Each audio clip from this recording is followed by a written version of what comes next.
Okay, this lesson is going to be a little guided tour of the Develop module. It'll cover just the highlights, and then in later lessons we'll get into some of the details. The first thing is you'll see that you get your main image that you've selected right in the middle, and then you have basically three panels surrounding it, and that's what we'll take a look at. On the left panel, it has things like the navigator and presets and things like that. We'll take a look at that. But I wanted to remind you first that on any of these panels, if they're taking up too much room, you can click this little arrow and it will get rid of it temporarily. And you can see here that that just gave me much more space to see my image and to work with it. This is the way I would typically edit my photo. I would leave this panel open and close those other two just so that I have more room and can see the picture better. And then if I ever need something there, I just put my mouse at the bottom or on the side and the panel pops back out at me. And if I want the panel back, I just click the little arrow and I have all my three side panels to come back. So the next thing we'll talk about is what's on this navigator side here. The navigator pane is actually quite useful. You can adjust your zoom level, fit, fill, 1:1. By the way, when you put your hand, when you put the pointer over in the image, you can use that hand to move around to different parts of your image. You can zoom in more, 2:1. And then there's a little double-headed arrow over here that you can choose any zoom ratio you want. And you could actually set any of them to be defaults over here. So you can even use this little box over here to move around to different parts of your image if you wanted to see different details. So I'll just put that back to fit for now. The other great thing that the navigator window does is it will show you previews of what's going on with your presets. So if I wanted to know if this preset was better than this preset, the little navigator shows me what's going on. At any time, if you feel like you've got too much stuff opened up and it's in your way, there are also little arrows for every panel. You can open and close these. I tend to leave mine open, the ones that I typically use, like Navigator and Presets, because I use them often and I don't want to have them closed. The next panel is the presets, and they also have little arrows that can open and close different categories.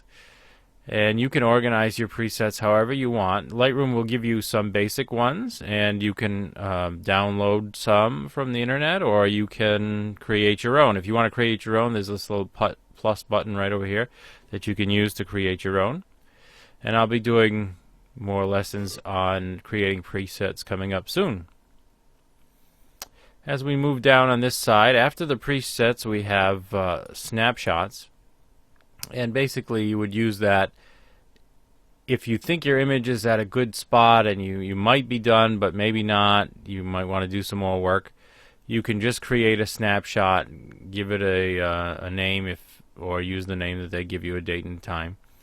And it gives you basically a spot in history to go back to if you happen to mess it up after you worked on it some more. Plus, you also have a history section that keeps track of everything that you do to your image, and you can always go back one step at a time through your history to see where you were. So those two areas are more about going back and fixing mistakes maybe that you might have made. And then we have collections, the same collections that were in the library mode when we already had discussed them. And so collections are nice because they allow you to group images together for whatever kind of projects you need them to be together for. And you can create smart collections or just plain manual collections. Down here at the bottom we have copy and paste for whatever you might need to copy and paste in this panel. And then as we move down, we have some other options in this black section. Here we have different views. These two icons would be used if you're going to have a second monitor. You can have the monitors display different information. Here we have a way to go to grid view, and you can always just double click on a picture and it goes back to single view. Here we have some arrows that you can use to flip from one picture to another. For some reason it's not going to the next image, but you can also just click on the image. And then here it tells you what folder it's in, which is useful information, and how many photos are there and how many photos you have selected. And then every time you hover over an image, it'll tell you the file name of the image, and that's also very useful information. Here we also have filters. You can filter your pics, or you can filter by non-pics or no flag status. You can filter by star rating, and all of this stuff just makes it easier to find your images in a long list of shots. You can even assign images a color rank so that you can find images in categories by color. And then there are other methods here of filtering by camera information, exposure, and so on. Lightroom really does a good job with all of its databases, and it really lets you search by a lot of different criteria. And then this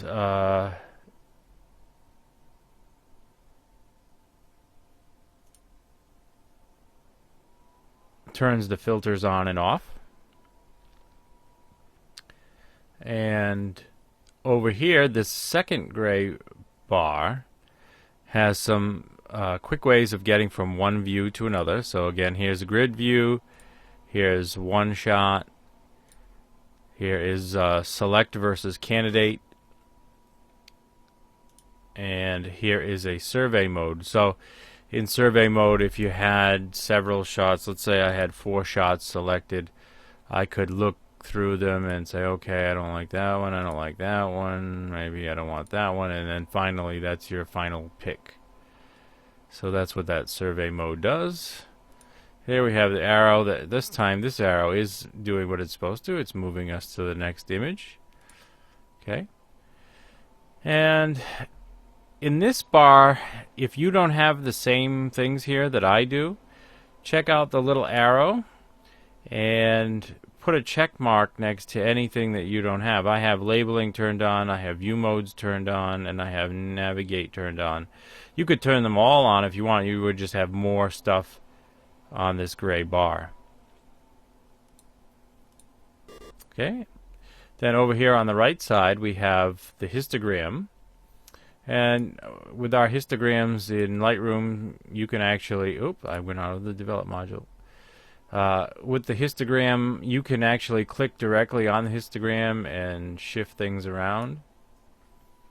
You can see here I just made that image darker. If I wanted to undo that, I could just come over to my history and back it up to where I started, and that change is gone. You have all these little tools here. This is the crop tool and the spot removal tool, red eye reduction tool, graduated filter tool, radial filter, and brush. These will be useful for doing a lot of editing adjustments. And then we have all of our regular develop tools, which we will get into in great detail in future lessons. And then these two buttons down here, they tend to change depending on what you're doing. Right now they say previous and reset. If you hit reset, it'll take away everything that you've done to an image. But you'll notice that if I click 2 images, all of a sudden previous just changed to sync. So these buttons can change to do different things. And you'll see this button in particular is the one that changes, and you can see that it has its own little toggle switch up and down. And when you have it up at the top, it's going to give you an auto sync, which means that you can select a whole bunch of images, and as you edit, it will edit all of them all at the same time. So it's sort of like syncing in real time as you do it. Or you could put it on the bottom one and sync after you've totally corrected one image. Then you can hit sync and apply it to your other images after. So it gives you a choice of how you like to work with that. And that's really basically it. Those are the main categories of areas you're going to be working in the develop module, except of course for your menu system up at the top, which has pretty much all the options in the program. The only thing I would remind you there is when you look at something in the menu system, if it has little funny little symbols and stuff over here, remember that those are keyboard shortcuts, and there are some keyboard shortcuts that are worth knowing because it speeds up, certain work. So if you forget what the shortcuts are, they are listed here for you in most cases. And then the other thing you might want to know about is that when you come to a menu, when there's a little arrow, a little black arrow on the right side, that means there are more options, and if you put your pointer over here, it will give you those options to work with. And so that's it. I hope you enjoyed the tour of the Develop module, and we'll see you in the next lesson. Hi, this is Gary D. Tonencourt from morethanasnapshot.com. In today's lesson, we're going to talk about the crop tool. Here you can see this little box on this toolbar is the crop tool, and when I put my pointer on it, you can see it shows what the keyboard shortcut is. It's R.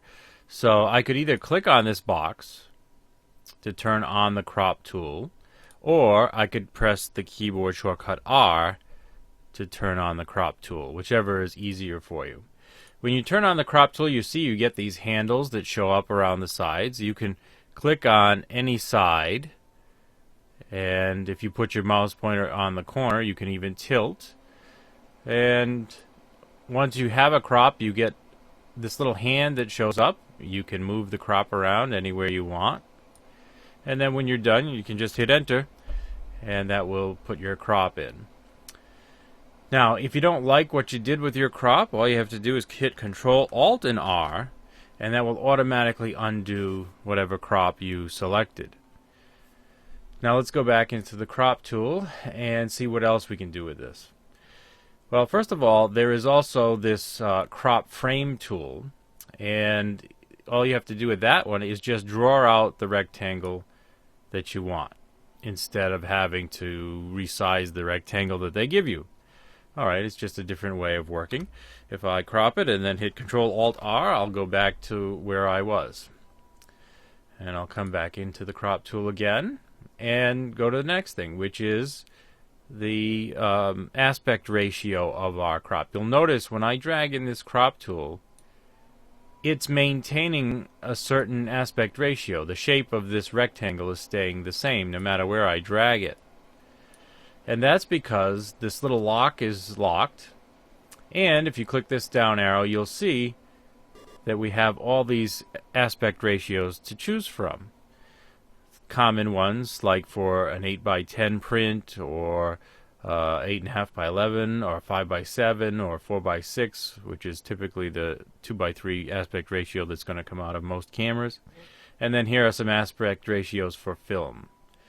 So by choosing a different aspect ratio, it changes the shape of the rectangle. Or you can simply uncheck this little lock, and you can make this box any shape that you want. Alright, let me undo that. Control Alt R again, and we'll come back to the crop tool.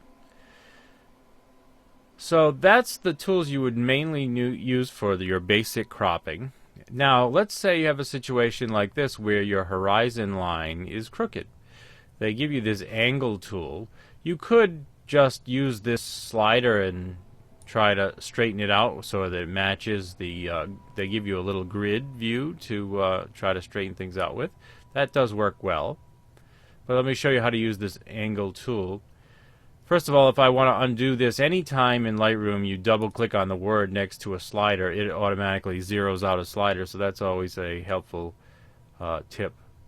Let me do Control Alt R again to reset this picture to the way it was when we started.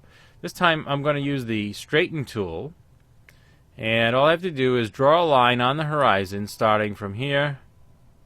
Just click and drag. Whoops. Let me undo that. Control Z. Something went wrong. And grab the angle tool. I'll click and drag a line straight across where the horizon line is and let go, and it will automatically crop my image to have a straight horizon line. So that's a very cool tool to use. And it even shows you there what angle it took to do it. Then at the bottom we have the constrain to warp tool. If you were to check this, the main reason you would want to have this on is if you had made some lens corrections. Let me find the lens corrections. And let's make a lens correction. You can see when you make a lens correction, it creates some gray space because you're warping the image. So by having that checkbox turned on, it'll automatically crop out any of that gray space. Okay, so I'm going to hit Control Z to undo that. I didn't need to warp this image, but that just shows you what that little checkbox does for you. If you happen to do some warping to your image, that will help make sure you don't get any gray in it. Alright, and I believe, oh nope, there's one more thing.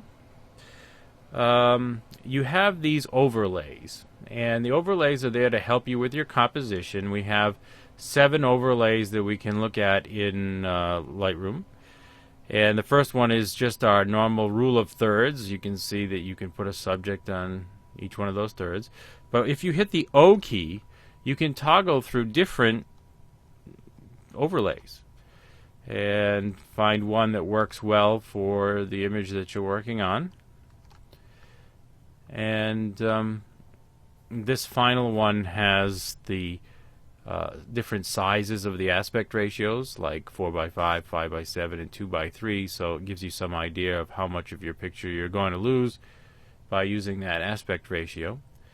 So not only can we use these overlays in the crop tool, but you can also use these overlays in the library module when you're looking at a picture under the loop view, which is looking at one picture at a time. So give it a try. These loop views can help you, make cropping decisions.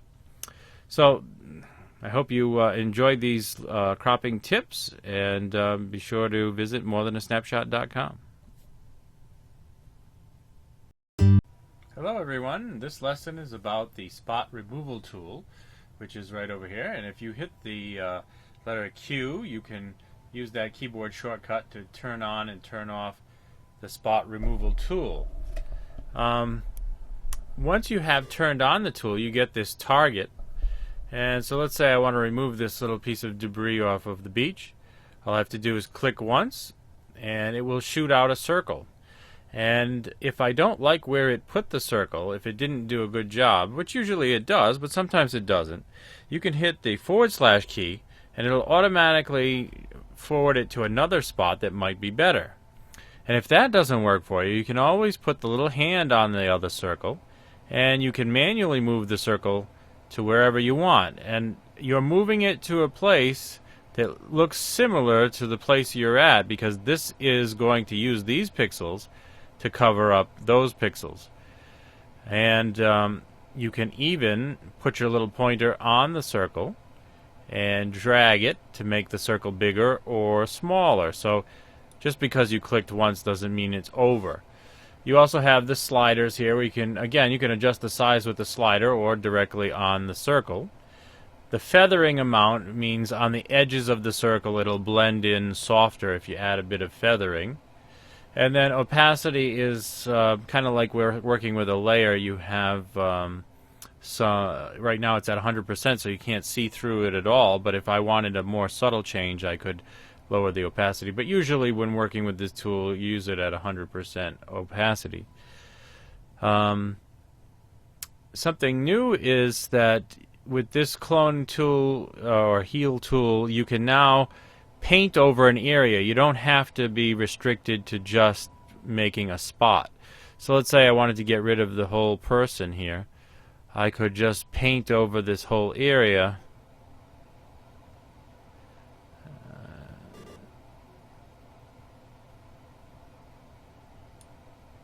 and it will automatically try to clone that out and make the size a little bit bigger. And we'll turn that off, and you can see here it didn't do a perfect job because the spot where it selected was not good. So I could come back to the spot removal tool, and after you do that, you'll notice there's always a little pin as long as you have tool overlays on. You can click on the pin and you can delete it by hitting the delete key and try again. Or when we try it again, we can also ask it to find another spot to sample from. So we can click on this spot and move it around until it looks like it's doing a better job covering up what we wanted it to cover up.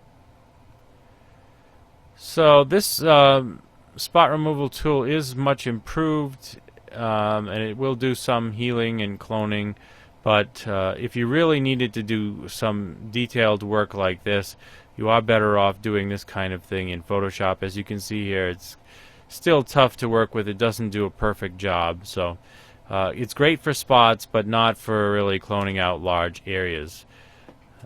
So I'm going to remove that one and show you one other thing here. And that is the visualize spots. And when I turn on visualize spots, it should show me any little spots in the picture that I might want to get rid of. And one way to make that easier is to pump up this slider. And when I do, you can see some little spots become evident up here. So I can make my brush a little smaller. Click once on the spot and it'll take it away. I can look for some other little spots and do the same thing. So you just got to watch out that you're not removing cloud, that you're actually removing spots. Sometimes it's hard to tell, but usually the spots show up very well. And so that cleans up usually areas of your sky most of the time. And that's really all there is to using the spot removal tool. Hi everyone, this video is about the red eye reduction tool, and here you can see a photo with red eye. I actually didn't have any photos with red eye, so I had to go and find one online. Really what happens with red eye is when your flash is close to your lens, like on a point and shoot camera, or when you use the pop-up camera, the pop-up flash on your digital SLR, it tends to flash the light directly into the subject's eyes, and the light reflects off of the blood vessels in the back of the eye, and that causes the red eye. So if you use an off-camera flash, or if you use a flash on the camera that has a head that tilts, you won't get any red eye, and that's really the best way to deal with red eye. But if you happen to have some photos with red eye, they do give you this red eye reduction tool. And if you click on it, you get this little icon that sort of looks like could be the shape of an eye. All you have to do to use it is just click in the center of the eye and drag outward until you get that little eye-shaped tool to fit around the eye. And then once you have the size about right, you let go, and you can see that it puts some black over the red eye. And then you have some sliders here to adjust this. You can adjust the pupil size a little bit, and then you can lighten or darken that spot that it put on there. And we can do it again for the other eye. So it is pretty simple and fairly effective. It might not look totally natural, but it's better than having the red eye. And it's that easy. We just got rid of both red eyes. Let's see if we can see a before and after. Yep, but there it is. So a very simple tool to use, but can come in handy from time to time. In this tutorial, I'm going to show you how you can use the Gradient Filter tool to help reduce the exposure of a bright sky.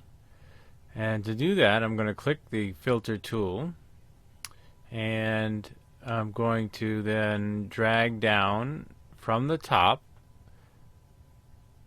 and you can see it's dragging out a gradient, and I'm going to make sure it just covers the part of the sky that I want.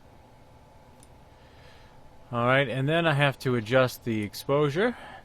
I'm going to take the exposure down a little bit until the sky starts to look good. Now, you'll also notice that it's getting this hill in the picture. So, there are some things you can do to try to fix that. Number one, you could just try your shadow slider and try pumping that up, and if there's not too many shadows in your sky, that could work. But if you need to be even more specific than that, we can put away the gradient filter tool and use the brush tool and just pump up the highlights a bit in the brush tool, and then make the brush tool a bit smaller. And I'm going to paint over the hill, and it's bumping up the midtones on the hill to take away the effect of that gradient that we just put on it. And I'd probably make the brush a little bit bigger here to go a little faster. And then you can see we overdid it a bit. There's some overspray, so we'll take the shadows down just a little bit. And then we'll take the eraser, click the eraser, the word eraser down here. And then we'll use a soft edged eraser and just go around the edges and clean up any overspray from when we brightened up that little mound. And then you can turn that off by clicking on the brush, and then we can see a before and after. Here you can see when you use a gradient tool to make the sky much darker, it also darkens down the mountain, so we had to go in with a brush tool and fix that up. So that's basically how you would use this gradient tool. It comes in handy anytime you need to increase or decrease the exposure in a certain area and have it gradually fall off. Alright, so I hope that tip was helpful. Alright, in this lesson we're going to look at some more special effects you can create with the gradient filter tool. And first of all, you can see here that you can use the shortcut M to pull up that tool. And in this case, we'll take a quick look at the panel that we have to work with. First of all, anytime you hit new, you're going to get a new brush, or in this case a new gradient. So you can draw as many gradients as you want. So if I wanted one up here, I can pull down one over here, and then I can hit new, and then pull one up from down here, and I could make them do different things. So for example, I could make this one go darker, or I could make this one go lighter. Usually it would be the opposite of that, but I'm just showing you quickly what you can do. Now, what I'm going to do in this case is get rid of this by clicking on the pin and then pressing delete. Now let's come back to the gradient tool and take a look at the other sliders that are here. We have white balance settings, so if we had an area of the image where the white balance was not right, we could make adjustments to that. We could make adjustments to exposure. Oh, wait a minute, I'm not on the tool, sorry. Same thing though, we have white balance adjustments, we have all the regular exposure adjustments, but now we can make them to a specific area and not to the whole image. We can increase the clarity or the saturation.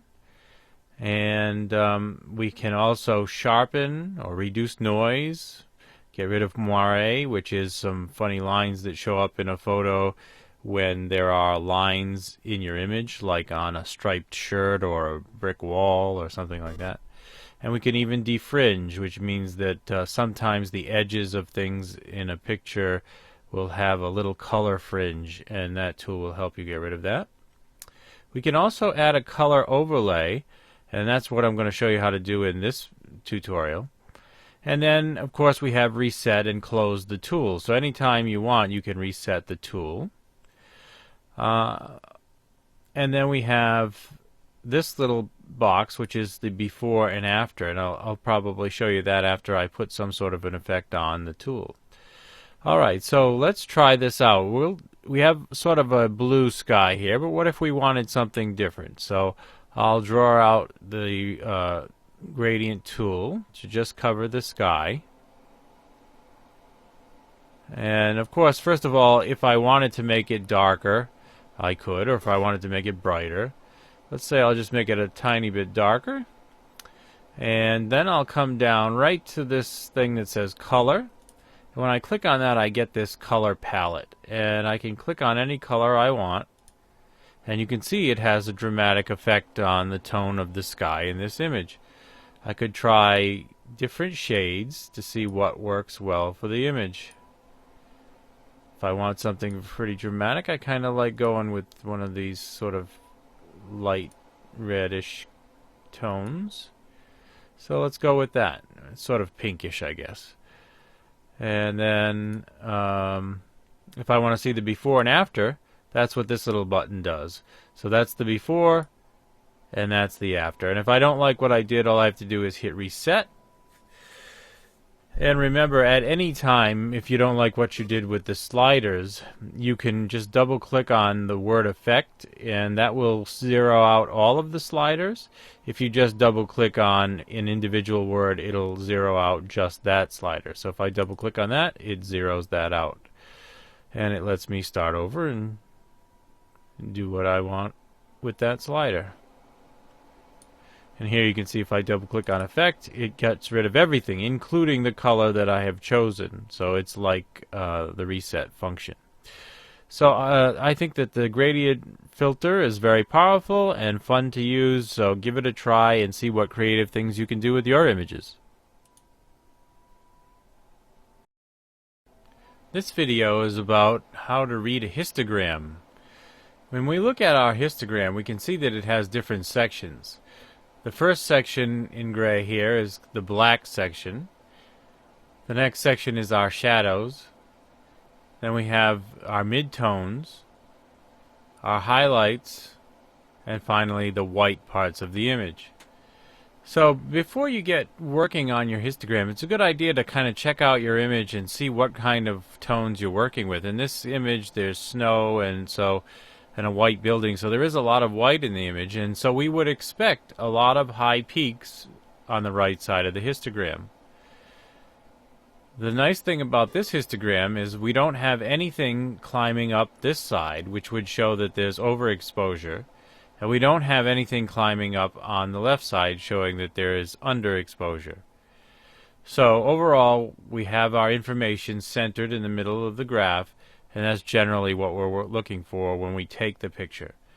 Now once we get it in Lightroom, we can make enhancements to that and spread out this a little bit to get a little more contrast in our image.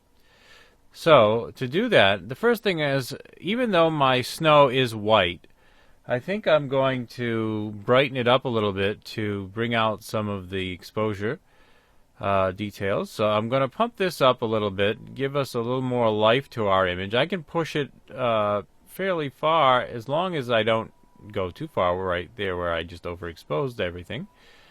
So I'm going to pump it up just a little bit, and that made my whites brighter. But now you can see there's a big space between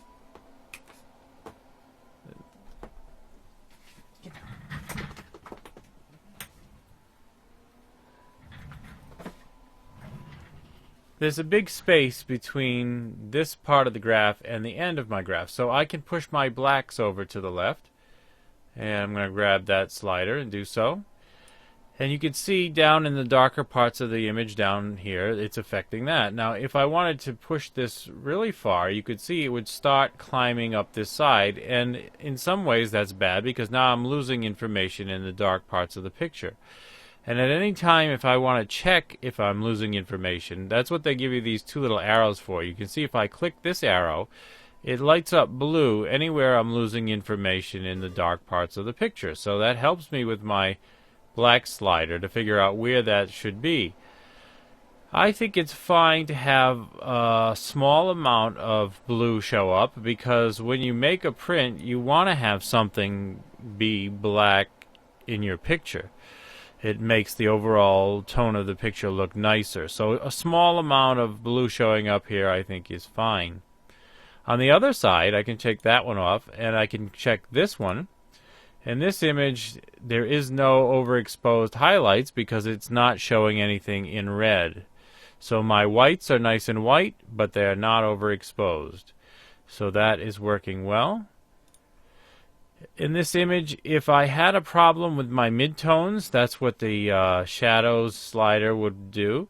So you can see here, if I go this way, I can make my midtones brighter. And if I go this way, I can make my midtones darker. I think they look pretty good right where they are, but I think I might take it down just a tad, so that now my shadow's a little bit less, and I think it adds a little more drama, especially in the rocks, just by adding a little bit of that. And so, checking out my histogram, it's a good looking histogram, and I think that the image looks better. Let's check out the before and after. You can see here it lacked contrast even though it was shot with the right exposure. Here now it's a little more dramatic. By pumping up the highlights and bringing down the shadows, we expanded the contrast in the image, making the image more interesting. So I hope this lesson helps. So make sure you check out your histograms and see if you can improve them, even though if you shot them pretty well in the camera. Let's start by looking at the histogram for this image. As you can see, the edge of the histogram comes right up to the edge of the blacks, but nothing is being clipped. So that means nothing here is 100% completely black. So we may want to make a little bit of adjustment there. Also, on the highlight side of the image, you can see that there are some parts of the image that are slightly overexposed here and here. So we're going to work with our sliders down here to try to make adjustments to this. Now there are three basic ways that we could go about setting the white point and the black point. And the first one would be just going by, season to taste sort of thing. Using the sliders to try to figure out what looks best for the image you're working with. And that's how I tend to do it most of the time. So let's take the black point and I'll drag it down. And I'm looking at the blacks in the photo, trying to figure out if I have anything that's true black. Obviously, you don't want to go too far where everything is completely crushed and you're starting to lose details. And you don't want to go too light where it looks like the image doesn't have enough contrast. So this can take some practice getting used to finding the right spot. So there are other ways that can, sort of help you to get there. One way is by using the Alt button when you're clicking on the little slider. So if I press Alt and click on the slider here, you can see when it's at 0, now there's nothing in the black region showing. There's nothing true black right now. As I move to the left, now you can see that there are certain things that now are black. They would be clipping on the histogram. Now generally we don't want anything to be clipping, but since we do want something in the image to be black, we will accept a little bit of clipping here. So somewhere in this neighborhood, where we're just starting to get things black, would be about right. And we can do the same thing for the white point. Here you can see we do have some overexposure. And so if I press down Alt and click on the white point, those are the white parts of the image. And if I drag to the left, you can see that it's also affected by the highlights, because even if I go all the way to the left, it's still not getting rid of, those blown highlights. So I'm going to come back to 0 for a minute, because this seems to be more affected by the highlights. So I'm going to come down and bring it down so the highlights are pretty much gone. Then I'll check the whites again. And I'll just take that in a little bit. If you wanted to, you could have maybe just a slight fine, just where it's just peeking in. That way there is something white in the image. And now our histogram on the white and black points are right about at the right place. But let me show you a third method. Let me reset all of these. If you want to reset any slider, you can just double click on the slider and it will return everything to 0. Now, if I hold down the Shift key when I double click on the slider, it should automatically find the right spot, according to Lightroom anyway. So I'm going to hold down the Shift key and double click on highlights, and you can see here it automatically bumped it over to -16. That was not enough to get rid of the overexposure, but that's what it thinks is right. So I'll try it with the whites, and that went down to -100, and it still did not get rid of the overexposure. So here's the case where that did not work out perfectly. Lightroom didn't quite know what to do to get rid of the overexposure. But let's try it with the blacks. Hold down Shift, double click on the blacks, and that went down to -21. So you have to remember, when Lightroom's trying to figure this out, it's looking at the whole image. So if there are certain areas of the image that are more important than others, you could try and crop before you did this move. So let me reset everything and see if that makes a difference. So, of course, when we crop in Lightroom, it's temporary. It doesn't really, it doesn't really mean much. We can reset it quite easily. So I'll pick this central area where we have lots of highlights and some blacks. And then I'll just repeat the steps. Come back to the highlights, Shift click, double click on it, and the whites, and the blacks. And I think I'm getting similar results as I was getting before. And I'm going to come back to the crop tool, and I'll just reset the crop. And now those adjustments that we made will be applied to the whole image, not just the part that we selected. Alright, so it's a little bit better when we, zoomed in on the important parts, but it's still not the best.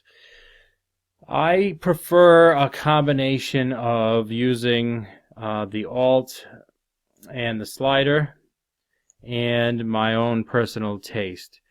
I find that that is the best way to get the right matching white and black points for my images. But you should give it a try yourself and see what works for you. Again, this has been Gary D. Tonicourt from morethanasnapshot.com. Alright, you'll notice that I have a photo selected here, and I think that this is a pretty good exposure on this photo. But next to it I have a couple of other photos that are similar, and the exposure is different. So the question is there an easy way to balance these exposures and have them all be the same? And the answer is yes, there is.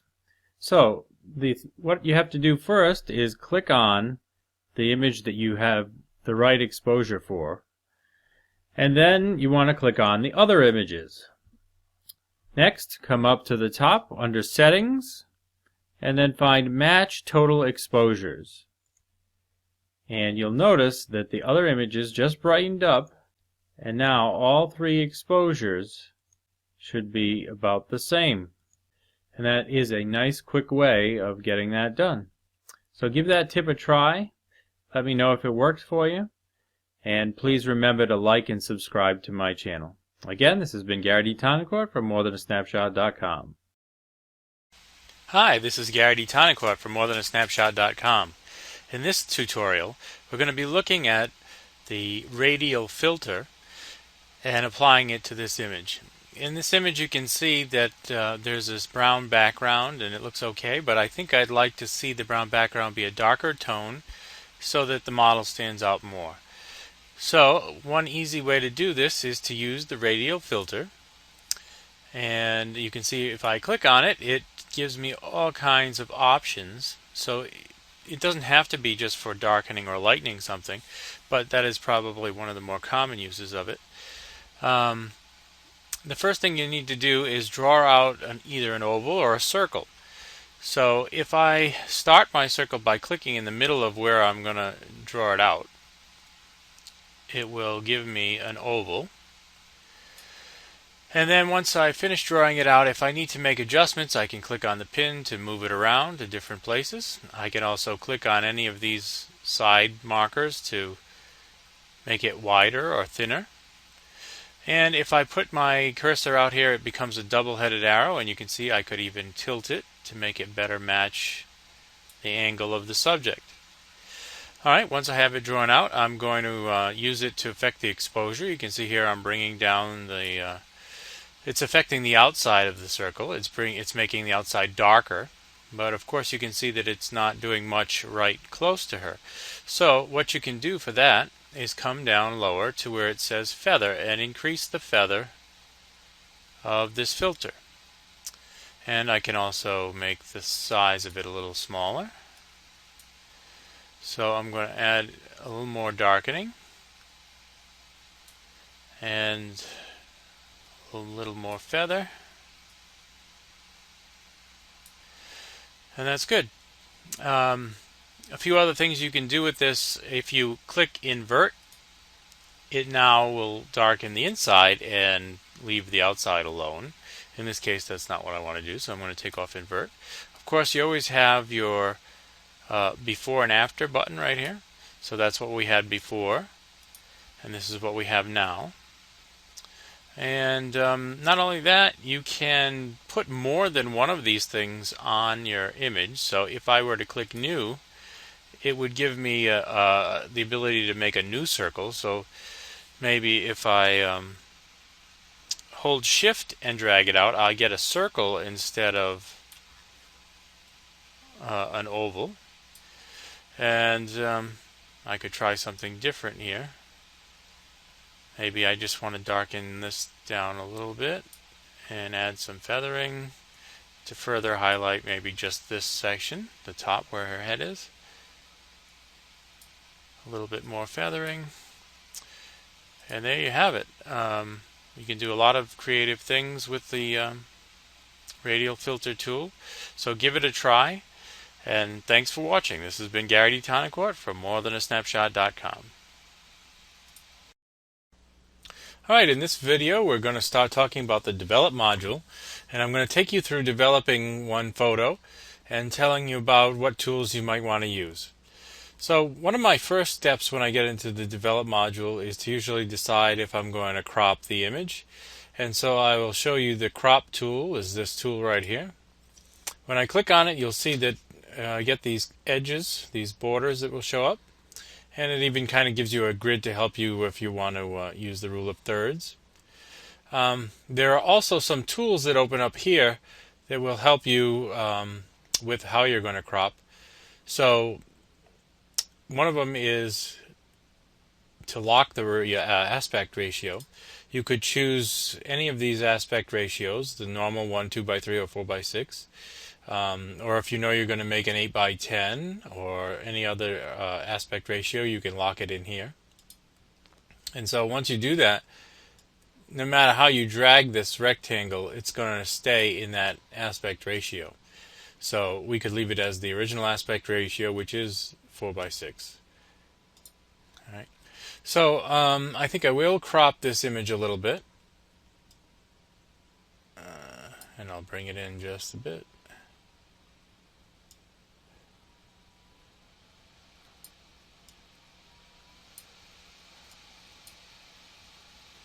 And then you could hit enter.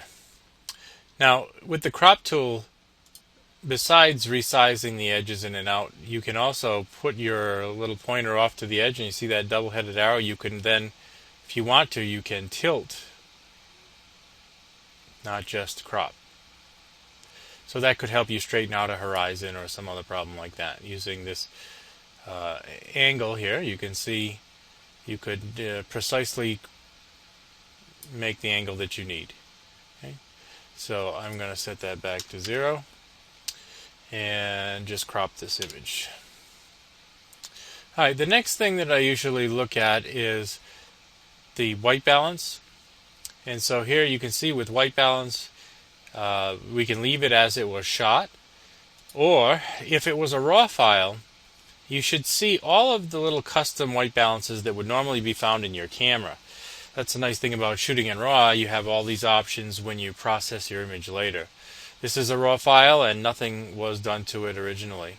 So I could try out different presets and see how it looks. I could go for, the sort of the scientifically accurate look, or I could go for what looks good to my eye. So I can try out a few different ones. It was a cloudy day, so cloudy may in fact be the best choice here. That's auto. Or you could just do a custom white balance by adjusting the temperature slider and finding a spot that you like, and then you could either add a little magenta or a little green, and manually figuring out where you think is the right white balance. And then you can compare that to what Cloudy thinks is the right white balance. And I think that's fairly close in both cases. The other thing you can do with white balance is, if you know you have something in the picture that is a neutral gray, an 18% gray, around that neighborhood, you have this gray dropper tool that you can use called the white balance selector. Now, I can try different areas of this rock are gray. So what I'm doing is telling the computer that this spot is gray, adjust every other color according to what this color is.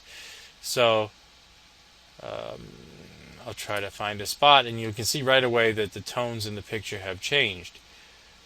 And I can click around different spots to see how that affects it. If you don't have something gray in your picture, you can always bring with you a gray card, and you can use the gray card for white balancing.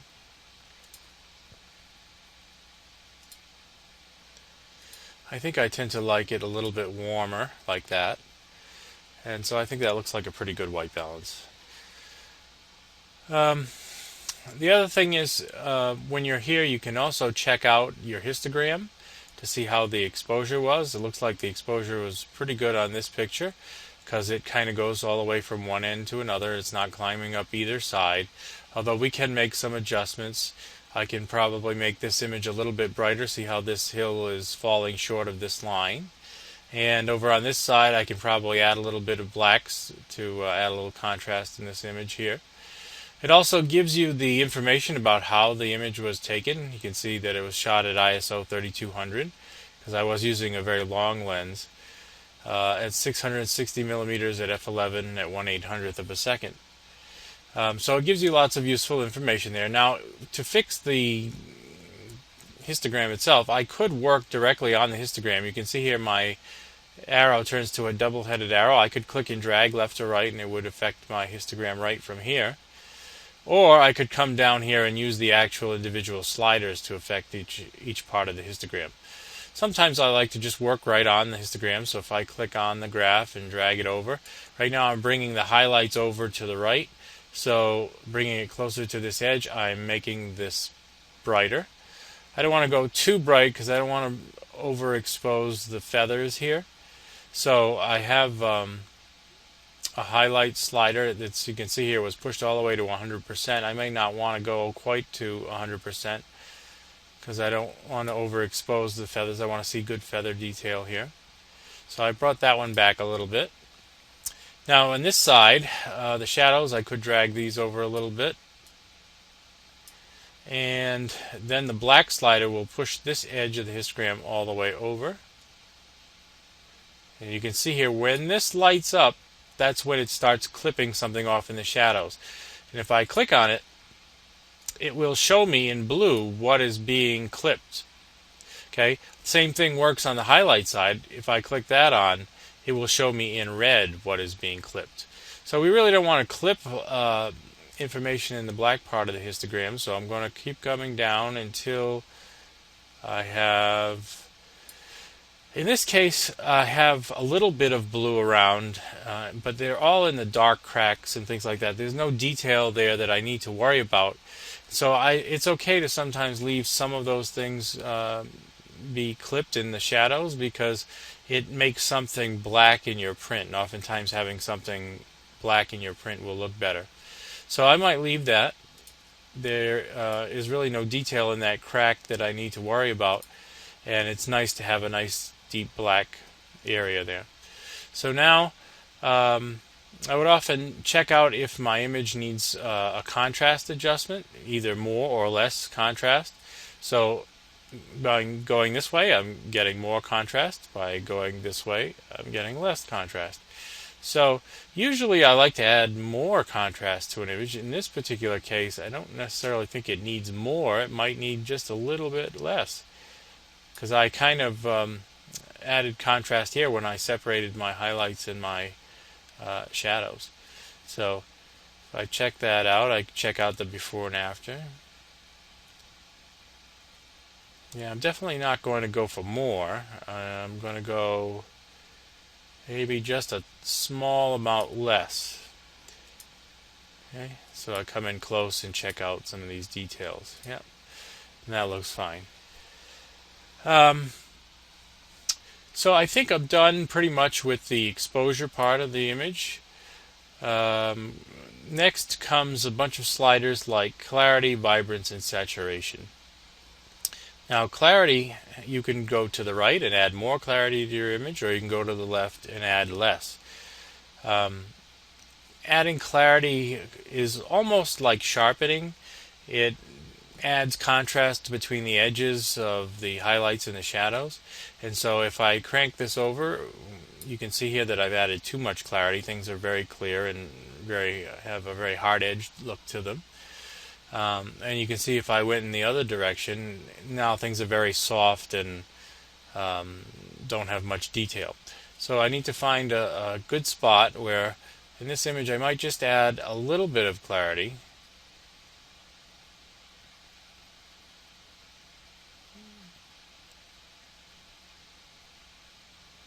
And find a spot where you think it looks good, and then zoom in close and check it out. Alright, I think that looks okay. The next slider is vibrance and then saturation, and they do a very similar job. They both add or take away saturation to your image, but how they do it is a little bit different. The vibrance slider adds the saturation or takes away the saturation mostly from the midtones in the photo. So things like gray, green, blue. Whereas saturation adds it to all the colors equally. So one of the problems with saturation is you can overdo it very quickly and it starts looking very harsh in your image. If you go the other way, you can make it look like a black and white image. So usually I don't adjust the saturation too much, but I may add a little bit of vibrance because it's a little more subtle, but yet it adds some color to the image. So I'll add just a little bit of vibrance. Then we come to our tone curves, and you can do a lot with a tone curve. Mainly it adjusts contrast, and we've kind of already done that. So if you do a good job up here with your histogram, you probably don't need to make much of an adjustment on here. But if you want to know, what to do if you wanted to make an adjustment on your tone curve, the general goal usually is to pick 2 points. Up here is your highlights, and down here are your shadows. So you pick 2 points on the graph. So I'll pick a point here and lift that up just a little bit.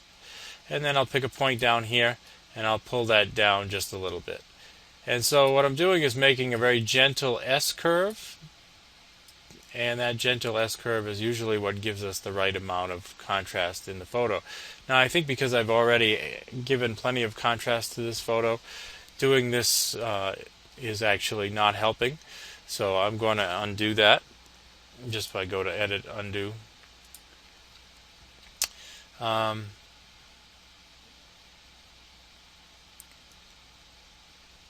Actually, I have to pull it up and fix it because I did more than one step. Alright. The other thing you could do with the tone curve is if you just want to make the overall image brighter, you can click right in the middle and you can pull up in the middle of the tone curve. You can see the image is getting brighter the higher I go. Or if you wanted to make it darker, you could pull down in the middle. Alright. One interesting tool in this tone curve section is this little round tool right here. It's called the Adjust Tone Curve by dragging on the photo tool, I guess that's what they call it. So if you click on this tool, you can find a spot on the photo and you can click and drag up or down, and it will affect certain spots of the tone curve. So Let's say I wanted the sky to be darker. I could click here in the sky and drag down, and you can see it's making the sky a little darker. The only thing is it also affects similar colors. So it's not just making the sky darker. It could also be slightly affecting some of the tones that are similar to the sky. Or if I wanted the sky brighter, you can see here I can click up. And you can see here where it's affecting the histogram. And so I'm just going to set that all back to where it was. I don't really need those adjustments. And so when you're done, you got to remember to put this tool away. So I click back here and that puts that tool away. And as you go through this, anywhere where you see these two blocks, this is like a before and after for the set of tools above it. So if I click below here, that's the before. And up here, this is the after. So I can see the effect of what just this one set of tools, which was all of my exposure adjustments, I can see the effect that I had before and after just by clicking on that. All right. Same thing, I could do it with the tone curve and see if that's before and that's after. Since I reset everything, we don't notice any difference. All right. And then we come down to the section that has the hue, saturation, and luminance. You also have color and you have black and white. So in this section, if I go to hue, if there was some color in the image that I wanted to change, I could find that individual color and drag it one way or the other, and it would have an effect on mainly just that color. So if I thought that there was too much yellow in this picture, I could find the yellow slider, and I could either change the color if I stayed in hue, or if I went to saturation, I could go in and change the intensity of the color. So for example, if I click this yellow, I'm changing it actually to more of a reddish yellow. If I go this way, I'm more of a greenish yellow. So I don't really want to change the color. I'm going to go over to saturation and find yellow. And in here, what's different is now if I go to the right, I'm increasing the saturation of the yellow. Whereas if I go this way, I'm decreasing the saturation of the yellow. So now you can see here the front of the bird is very white. Whereas if I drag it this way, now you can see the effect of the sunlight hitting the bird. It's a bit more yellow. So in this case, you have to decide what looks good to you. Do you like it with the yellow, or do you like it just plain white? I like seeing a little bit of that yellow. It shows the warm sun on the front of the owl. So I'm going to add a little bit of saturation to the yellow. Okay.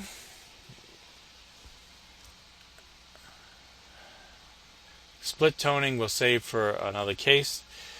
Now, sharpening. All images need to be sharpened. And so you can, in this window, drag around till you find some important detail. You want to look at something at 100%. And so here I'm going to look at the feathers, and maybe look at part of the eye. And I want to see the edges of the feathers and stuff like that. And so I'm going to come up to the amount. And some people like to just do a little bit of capture sharpening. They leave it at 25 and sharpen it later again before they print it. In this case, I like to add a lot of sharpening. So I'm going to crank this up, and you can see here the effect of the sharpening shows up right away. And you can even zoom in and see it here. So obviously this is over sharpened. We don't need to see the middle of the sky being sharpened. We just really want the edges of the feathers and stuff to be sharpened. And so we start to see grain and artifacts and stuff show up in the picture because we have over sharpened it. Usually the radius and the detail I leave at 1 and 25. I don't usually find much need to change those. The radius is just the size of the pixel that's being sharpened. And then the detail amount, what that there is there for is that when you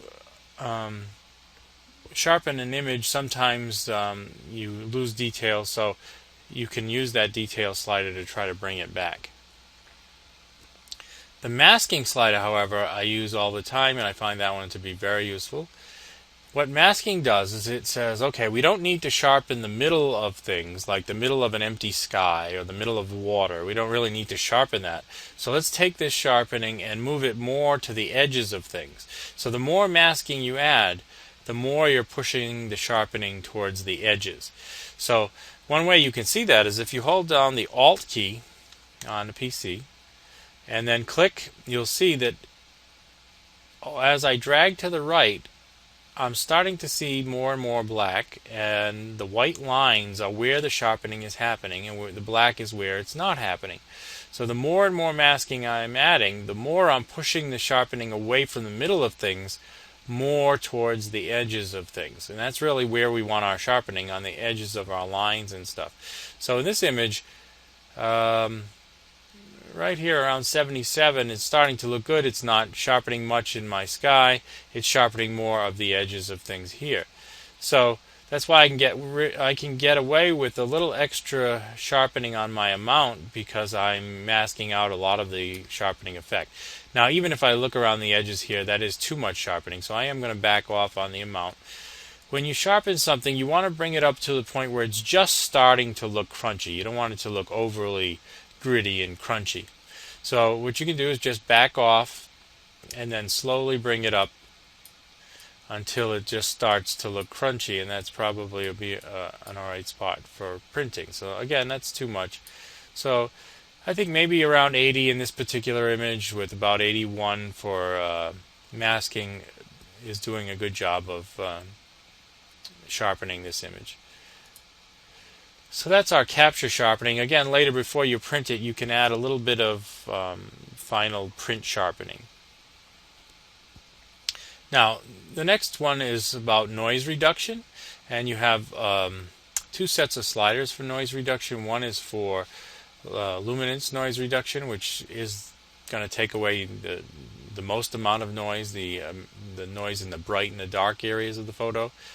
And then there's a color one that, if you notice that your image has color noise, this would be the slider for removing that. So we'll zoom in and see if we can see the noise. We do have some noise because it was shot at ISO 3200, but not tons.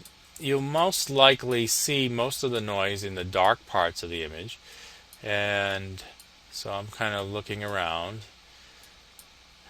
and I think I could see it better when I was looking at the sky. Yeah, in this area. So I'm going to increase the luminance just a little bit. Now, if you remove too much noise, it can tend to over smooth the picture. So that's why they give you this detailed slider. So the key is just don't add too much noise reduction. A little bit goes a long way. So I usually keep it in the 25 to 30 range. On an image that's really bad, I might go a little bit over 30. But you just want to look around and make sure that you're not overly smoothing out any detail in the image, and that you have gotten rid of some noise. This image doesn't have a whole lot of color in it, so it doesn't really have color noise. Later on, if I find an image that has a lot of color noise in it, I can show you better what the color noise tool can do. Alright, so I think I've reduced the noise. Then we come to the lens correction panel. And if you have a lens that is in their database, this is a very easy tool to use. All I have to do is click Enable Profile, and then click the kind of lens that I've used. So I was using my Canon, and it's not recognizing my lens because I was using a teleconverter. I think that's why. Normally, if I had been using it without the teleconverter, probably wouldn't have had any trouble finding it. But it was the Canon 100 to 400 millimeter lens, so I can find that in the list. And it probably would have found it automatically again if I had not been using an extra teleconverter on there. So what that's supposed to do is take away any distortion by the lens, and solve a lot of the known issues with the lens that you're using. And we can see here the before and after. I'm not seeing much of a change happen, but it's not really hurting me to have it turned on either, so I like to have that on. There are some more advanced things that you can do in these panels. On this particular image doesn't seem to need much of that, so I'll hold off on showing you that stuff for a later time. The next panel is called the post crop vignette, And a lot of times I will add a vignette to my image because it darkens down the edges a little bit and helps keep the viewer's eye in the image. So if I click and drag to the left, you can see that the edges of the image are getting darker. If I go to the right, I can make the edges of the image go whiter. Usually you want to make the edges just a little bit darker, and you can adjust. I'll overdo it so you can see what's going on here. Once I really overdo it, you can see the midpoint. I can bring the midpoint in, or I can bring the midpoint out. So find a spot where you think that's going to look good. Roundness, I can make it more rectangular, or I can make it more oval. And find a spot where that looks good. And then feathering, you can make it a very hard edge, or you can make it a very soft edge. And of course, I don't need this amount of darkening, so I'm going to lighten that up quite a bit. And see, I have just a little bit of vignette around the edges, and it's nice to help hold the viewer's eye in the photo. There is a grain tool. If you wanted to make this look a little bit more like a film shot, you can add grain here. Some images I do it too, especially maybe if it's a black and white image, but I don't think I'm going to add any in this image. And then we have our color calibration section.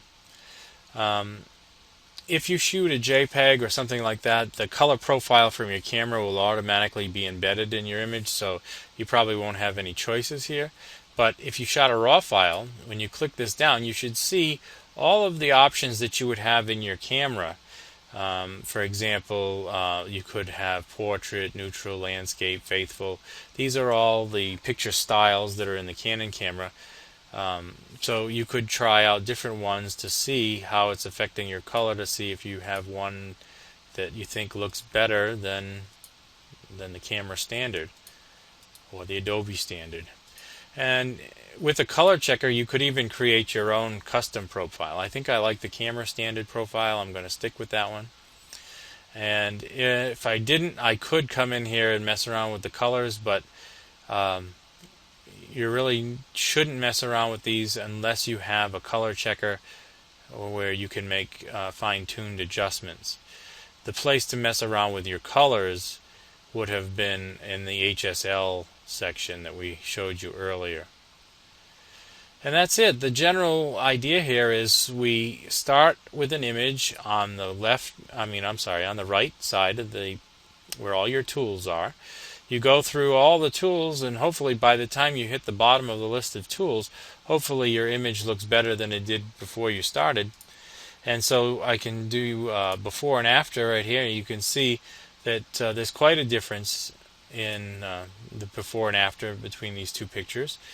Before, there was no sharpening, there was no exposure adjustment, there was no white balance adjustment. The image you can see here looks very blue. And here it's warmed up quite a bit, and the exposure looks better, and there is contrast, and we got rid of all that blue tone in the image. And so those are some easy things that you can go through to get started fixing your image. Now there's a whole bunch of other tools here, and we'll go through those on another image where they become more useful. I hope this helped, and good luck trying fixing one of your own images.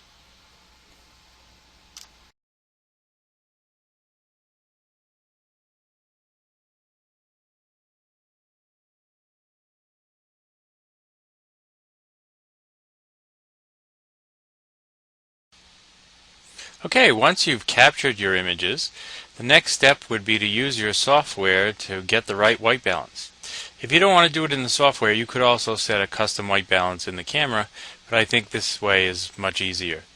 So just locate the picture of the white balance card that you photographed, and then in Lightroom you have a gray dropper tool. So you click on the gray dropper tool, and then you simply click somewhere on the gray of the white balance card. And you can see here it's changed the white balance to a new white balance. Now, if I want to apply that to all the pictures that I took under these similar lighting conditions, all I have to do is just highlight the other photos. First I'll show you what the photo was. I took a picture of a little cow here, and then I even took a picture of the white balance card, the front of it. So in this case, I will make sure the first picture I select is the adjusted white balance card. Then I will select the two pictures that I want to have the white balance sync to. Then I'll click the sync button, and I want to make sure that I check none. I don't want to change anything else at this point. I just want to change white balance. So I'll click this white balance selection and then click sync.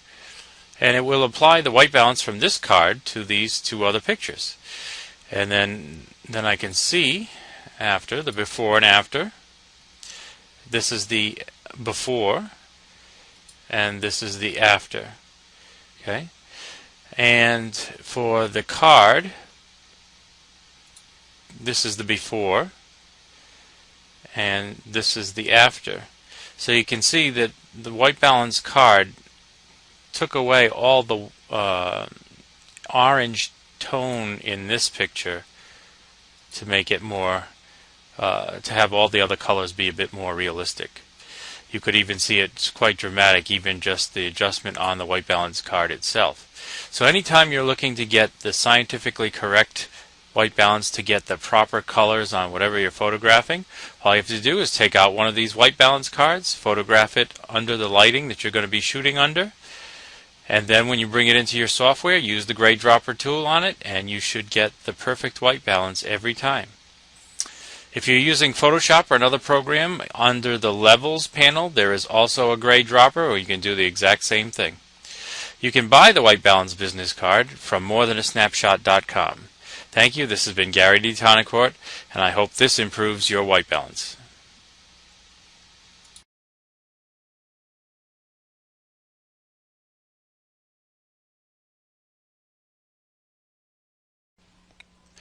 Okay, in this photo there are some different kinds of light, and so we can see that there's temperature differences.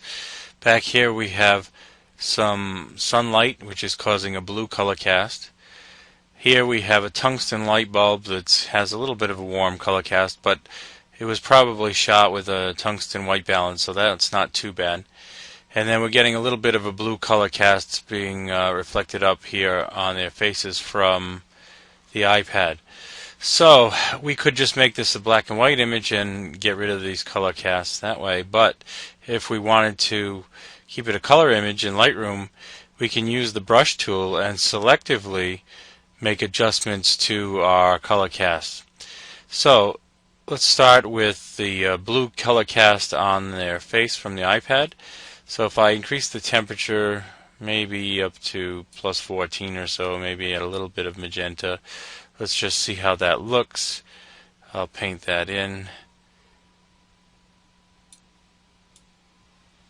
warming their faces a little bit. Okay, and I can, experiment further, and just doing it quick here. That looks all right. Now I need to make sure I get a new brush when I go and work on the back part of the image. This one I'll have to warm up quite a bit more. Whoops, not exposure. Temperature. And so I'll paint in some white balance adjustment up here. And maybe add a little bit of magenta. Alright, doing it quickly, I can see that's probably looking a little bit better. Alright, and then I'll get a new brush one more time. And I'll see if I can tone down the light in the background just a little bit.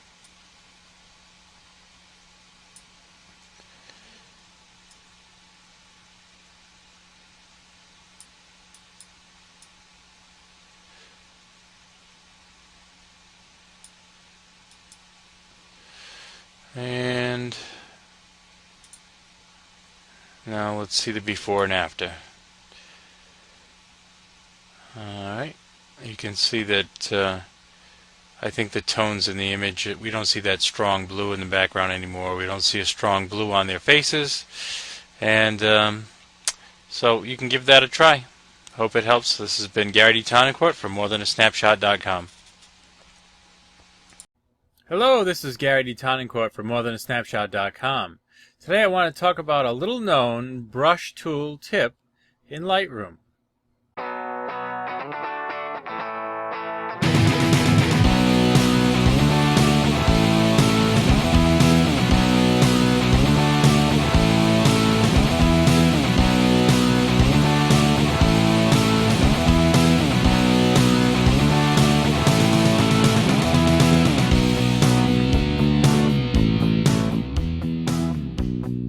Okay, once we come into Lightroom, we can look at the brush tool, and one thing you may not have known is that there are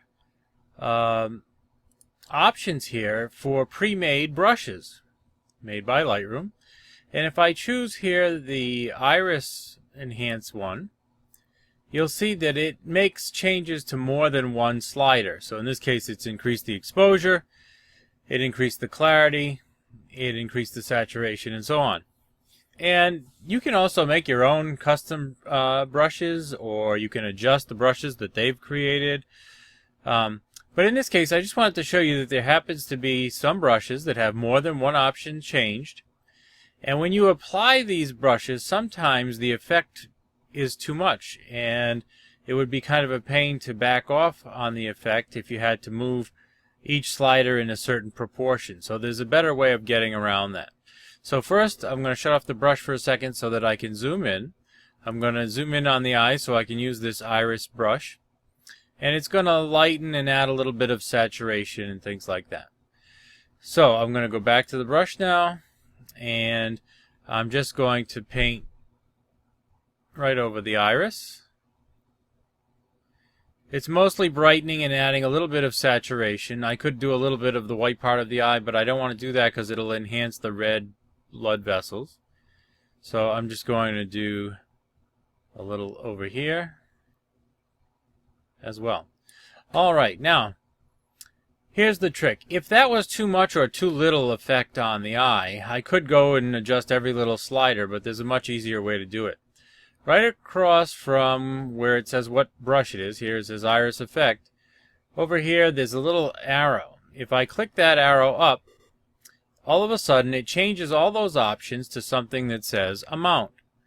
So with the Amount slider, it's set to 40 right now. If I increase it just so you can see the effect happening more in the eyes, that adds to the effect. Or if I had too much of an effect, I can drag it down. In this case, I just want it to be obvious what I did, so I'm going to crank it up a bit. Alright. And if I want to, I can click that arrow again, and I can come right back to where I was. And then if I click the brush, I put the brush away, and I can zoom out and take a look at the effect on the eyes. And if I compare the before and after, you can see how it really brought out the eyes. Let me zoom over to one. Alright. It added a little bit of brightness, a little bit of saturation, and a little bit of sharpness. So I hope that tip helps. Get in there and try out all those brushes. They can be really helpful. In this lesson, I'm going to show you how you can make your own presets. The presets are on this left panel over here. And to start, we're going to have to do something sort of dramatic to this image so that we can save it as a preset. So I think probably the easiest thing to do would be to come over to our HSL color and black and white panel and click on black and white, and it will convert this to a black and white. And for now, I'll just leave it on the auto adjustment just because the purpose of this tutorial is for making a preset. So now that that is done, if I wanted to save this as a preset, all I have to do is come over to where it says presets. There's a little plus sign right over here. You click on the plus sign, and then I'm going to give it a name. So I'm going to call it black and white for images with snow. Alright, and then I'm going to pick a subfolder to put it in, and I have a black and white folder. So it's going to create this preset, it's going to put it in my black and white folder. And now I have to tell it what things do I want it to save. So if I click check none first, all I have to do is just look over, and I know I have settings from the HSL color black and white section. So I have to find that on here. And right here it says treatment black and white. It also says auto black and white mix. We'll turn that on. Or if I don't want it to be auto, I can choose black and white mix, and it will save the manual selection that I've made. So since I'm saying that this is my snow mix, I'm going to choose this one over auto. And I believe that's the only one in this case that I need for this, except you always need the process version. The process version is what year of the program you're using. So all I have to do is click create, and you'll see my preset shows up here. And so I will reset the image to color, and then come over and try my preset, and it works fine. It made it back into that black and white. And that's all there is to making a preset. Any adjustment you make can be saved as a preset. Not only that, if I continue to work on this after the fact, let's say, well, I like my black and white, but maybe I want a little bit of contrast. It wasn't contrasty enough. And I say, well, okay, well, I like that better. So now I want to update my preset. All I have to do is right-click on the preset, and then come down to where it says update with current settings. And again, it'll ask me which things I want. I'm not going to change that. So then I just hit update. And now it just updated that preset. So again, if I reset this to color and try out my preset, now I have my preset with the added contrast. So that's really all there is to making a preset. Go and give it a try. Hi everyone, this is Gary D. Tonencourt from morethanasnapshot.com. This is beta, who knows by now, probably 6 or 7, and I'm still making videos, so that's a good sign. In today's video, I kind of wanted to show you some tips about using the Lightroom 5 brush tool, and to do that I'm going to use this portrait. And before we get started, I'll kind of take a look at what kinds of things that I would want to do. First of all, I've already done all the basic image corrections as far as exposure and color correction and all that kind of stuff. And now I have also already gone in and cleaned up some spots on her skin. So that part's all taken care of. Now what I would want to do is do some more fine detail work with the brush tool that you can do here in Lightroom. And then I would probably even go later into Photoshop and clean up some of this stray hair that you see around the edges. But Lightroom, the cloning tool is not quite good enough to do a great job of that, so that won't be part of this video. So let's first take a look at, I would use the brush. And one thing you need to know about the brush is that you can save presets for different kinds of brushes, and there are already some brushes saved in here for you. So for example, they give you a softened skin brush, and what it does is it knocks down the clarity all the way down to -100, and it adds a little bit of sharpening.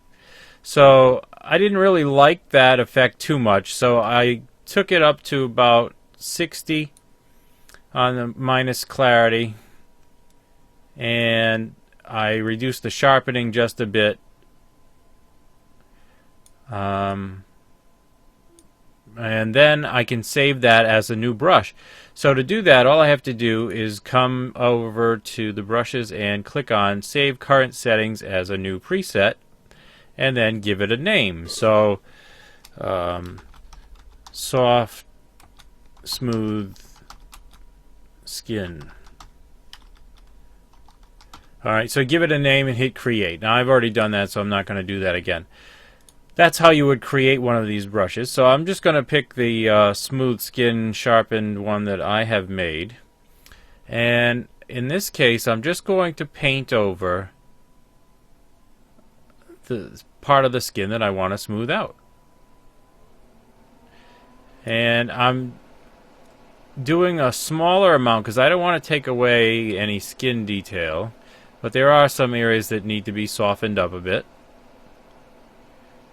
And I'm not hitting the eyes or the lips or anything like that, just around the edges. And I'm using my wheel mouse to make that bigger or smaller. And I might even get down here on the chest. Alright, you'll notice that it also puts a pin right here, and anytime I click on a pin I can readjust the settings, so nothing is final. Now if I hit new brush, I can come over here and pick a different brush and do something else. And if I happen to make a mistake, there is also an eraser. If I click erase, I can come in here and erase anything that I might have missed. So I'm going to this time choose a brush that I created called the Hair Highlighter. In this case, it's bringing up the exposure just a little bit, adding a little bit of highlights and shadows, and it's really meant to bring out the detail in her hair. So I'm going to make the brush just a little bit smaller, and you'll also notice that I have the flow at 40%, so it's not putting down the effect at 100%. I have to go over it a few times for it to really have an effect. So I'm slowly painting in that highlighting effect on the hair. And so I'll take my time and I'll just hit these highlight spots. You'll see it really show up right in here. Alright. Now I can also do the eyebrows, and it even works pretty well for the lips. So I'm going to turn it off right now so I can zoom in. I'll look at the lips first. And I'm going to still use that same hair highlighter brush. These settings seem to work well to give a little bit of highlight to the lips, especially down here on the bottom. I probably would do more work on this in Photoshop to try to smooth out the lips a little bit, but this is not too bad. Now I'll come up to the eyebrows. Okay, so I would still use that hair highlighter and adjust the size to fit the eyebrow. And I'd highlight this a little bit. And then come over and do the other one.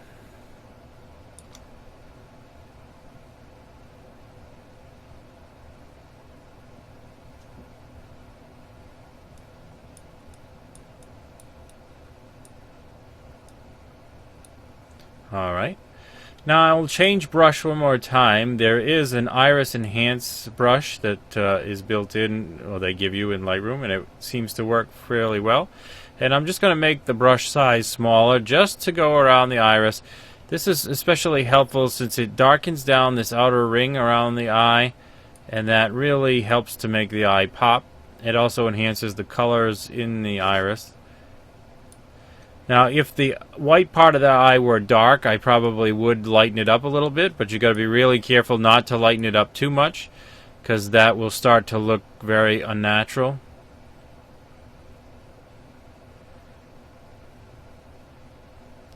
So I'll do the same thing over on this side.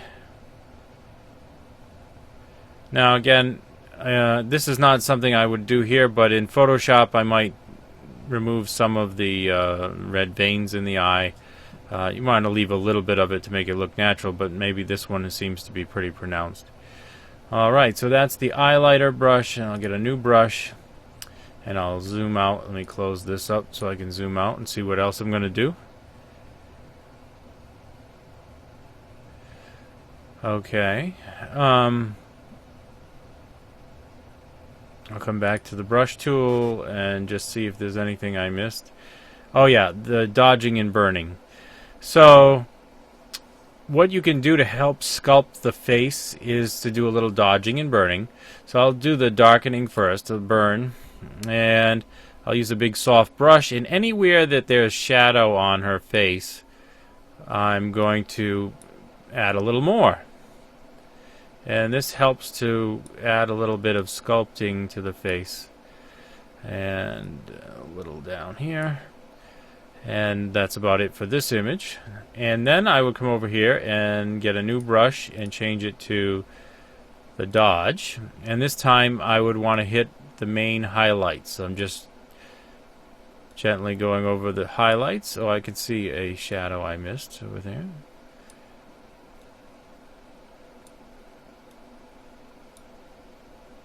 So anything I want to highlight there. I'm going to come back to the shadows for a second. I see one that I missed. Right on this side of the nose. Alright. Alright, so these might be subtle changes, but they are important. And like I said, I probably would finish this off in Photoshop by cleaning up the hair. But the rest of it is looking pretty good. You might also use the brush tool here to add a little bit of localized sharpening. So I will click on... maybe I'll have to make it... No, alright, we'll just go to the sharpness brush, and I'll just reduce the sharpness. I just want to add a little bit of sharpening to certain areas. So, for example, I'll add a little more sharpening to the lips. I'll add a little more sharpening to the eye and eyelashes. And to the eyebrows. Now I did already add some sharpening to the hair, but it won't hurt to add a little more.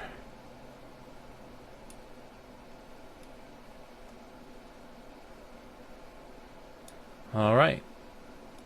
And I think that is about all I would do.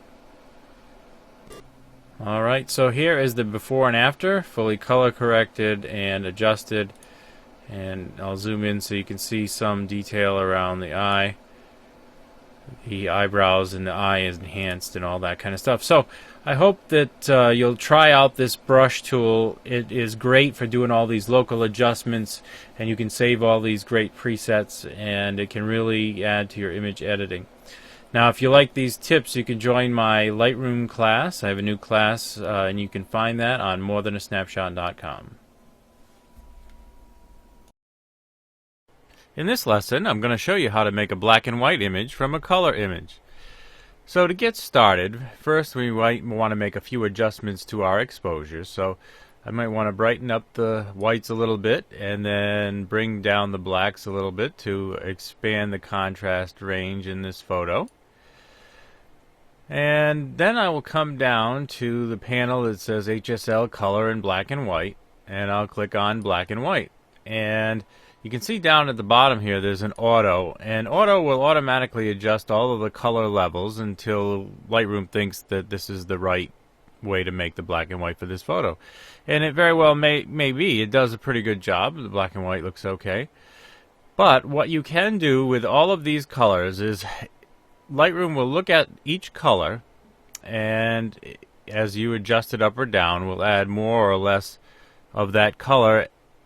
And in this case, it's conversion into black and white, so it's usually making the shade of black, white, or gray either brighter or darker. So when we start with the red slider, you'll see I'll slowly drag up the red slider and look for where it's causing differences, and I'll bring it down. And you can see the red slider is important because it's affecting the house and it's affecting the top of the lighthouse. So I want to find a spot where the little house and the top of the lighthouse look good to me. Alright, and so I want the light in the lighthouse to look like it's a little bit bright, but I don't want the house to look like it's too bright. So I have to find sort of a happy medium between the two of them. So I kind of like that spot. Next you go to orange, and then we'll see if anything's changing with orange. And you can see that the rim around the house here, the Christmas lights probably, are changing. So I'll find a spot where they look good. Alright, then I'll go to yellow and do the same procedure. And I don't see anything changing with yellow. So it almost doesn't matter where I put the yellow slider. There's no yellow being affected. And green? Again, I'm not seeing anything changing with green, so I'll leave that alone. Aqua. Alright, I'm seeing some changes to the background happening with Aqua. And so do I like the background a little darker or a little bit brighter is the question. I think a little bit darker is better. Alright, and then blue. Blue is having a big effect on the whole photo, as you can see. So now I just got to find the spot where everything is looking good. And then purple. Purple, you can see, is really affecting this roof. And so, and a little bit over here in the grass. And then magenta, probably in the same. No, magenta is really affecting the color of this house. So, actually, if I wanted my lighthouse light to be brighter, I could pump that up a bit and then use the magenta color to refix this house if I wanted the house to be a little bit darker. Alright.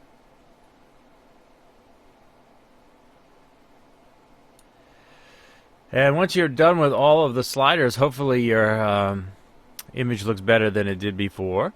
And there is a before and after. Before and after. Oh no, wait a minute, that was probably the split toning before and after.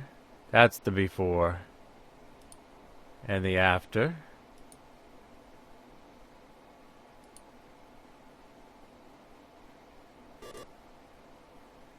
Before and after. Okay, and then what I think is it needs a little bit of contrast. Maybe I'll pump the highlights up a little bit more. Check that my blacks are not too clipped.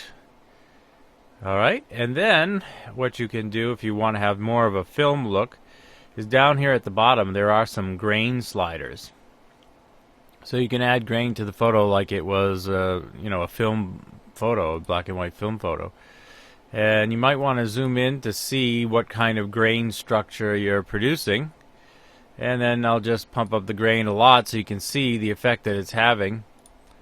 And then I'll back off. You don't see it as much when you're zoomed out, but if I zoom in, you really see that grain. And you can affect the size of the grain. It can be really big grain, like it was a shot with a high ISO film, or it could be really fine grain. Alright. So, I want something in the middle. Maybe not so much grain, maybe not so rough. Alright. Well, maybe a little more. We want to see it, right? We'll go really grainy. The roughness. There, now it's like a really heavily grainy photo. Maybe that's too much. Let's take that down a little. Cool. So, once you have that done, if you wanted to, you could save it as a preset, like I've showed you in the previous lesson, and, give it a name, whatever works for you. In this lesson, I'm going to show you how you can tone your images, or even split tone your images. In this case, I'm going to show it on a black and white image, so it's more of a tint. All you have to do is come down to the panel that says Split Toning, and then you'll see that there are two little color boxes, one for the highlights and one for the shadows. Now, I could choose to just apply a color to one of them, and that would be a single tone, or I could apply a color to both of them to make a duotone. So, I'll click the little box, and then I'll select a color.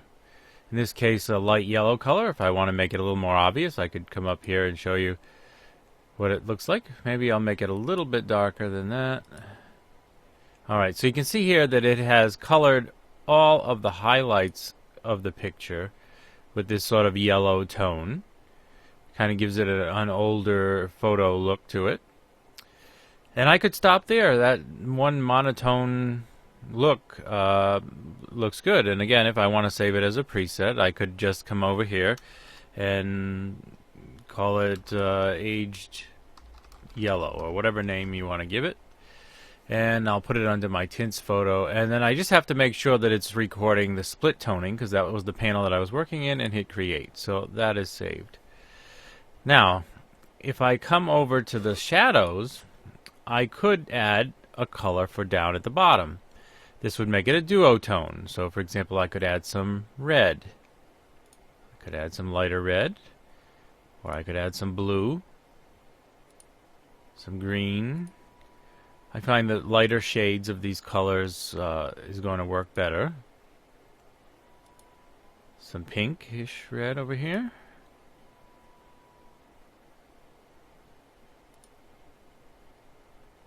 And just looking for a spot that I like. I kind of like that shade of red. Alright, so now we have, again, the yellowish on top and a little bit of red tone on the bottom. If I want to save that as a preset, all I have to do is just come up here and I'm going to call it yellow top.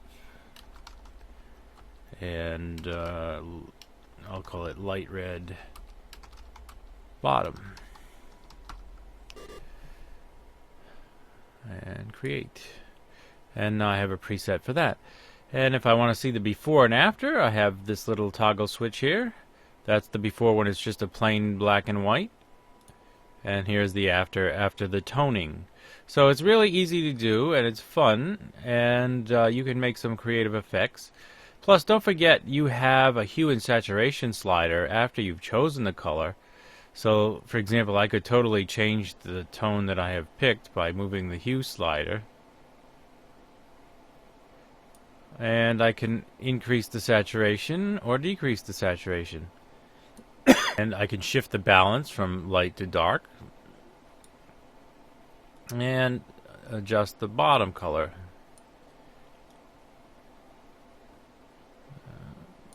And that's basically it. Just be creative and try new things and see how your photo comes out. Hi, this is Gary Tonicourt from morethanasnapshot.com. In this tutorial, I'm going to be showing you how you can improve your workflow and make things a little faster and easier in Lightroom. And that is with the sync function, which will appear here once I select more than one file. So if I want to select a series of images, I can click on the first image and then hold down Shift and click on the last image. And you can see here it selected all of those images. Or if I just want to select a couple of images, I can click on the first image and then Control-click on the next image. Once I have my images selected, I come over here and make sure this is checked off up at the top so that it says Auto Sync. Once it says Auto Sync, whatever changes I make should be applied to both images at the same time in real time, although there might be a little delay. So if I do something drastic like increase the exposure, you can see here that the thumbnail of the second image got really bright, just like the first one. So any adjustments I make are happening right away to both images because of this auto sync function. So that's one way to sync files. If you know you're going to be doing a series of images, you can just do it right away with the auto sync function.